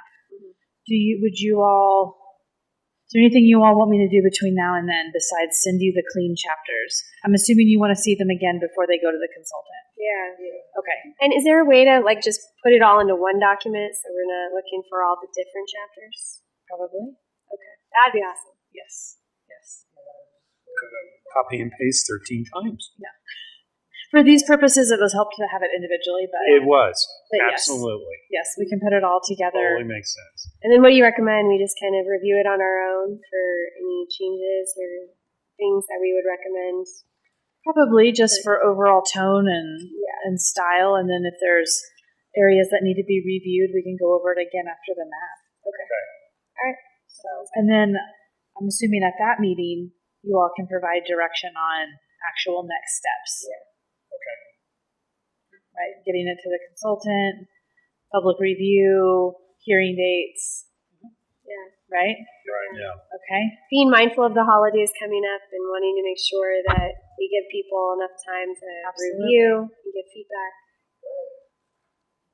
Oh, Kevin, we all thank you for making this easier for us to review. Seriously, having something to actually compare it with has made our jobs immensely easier. So thank you. Yes. Y'all are most welcome. Thank you.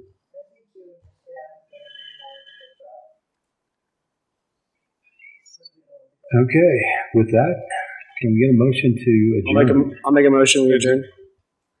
Second? I'll second it.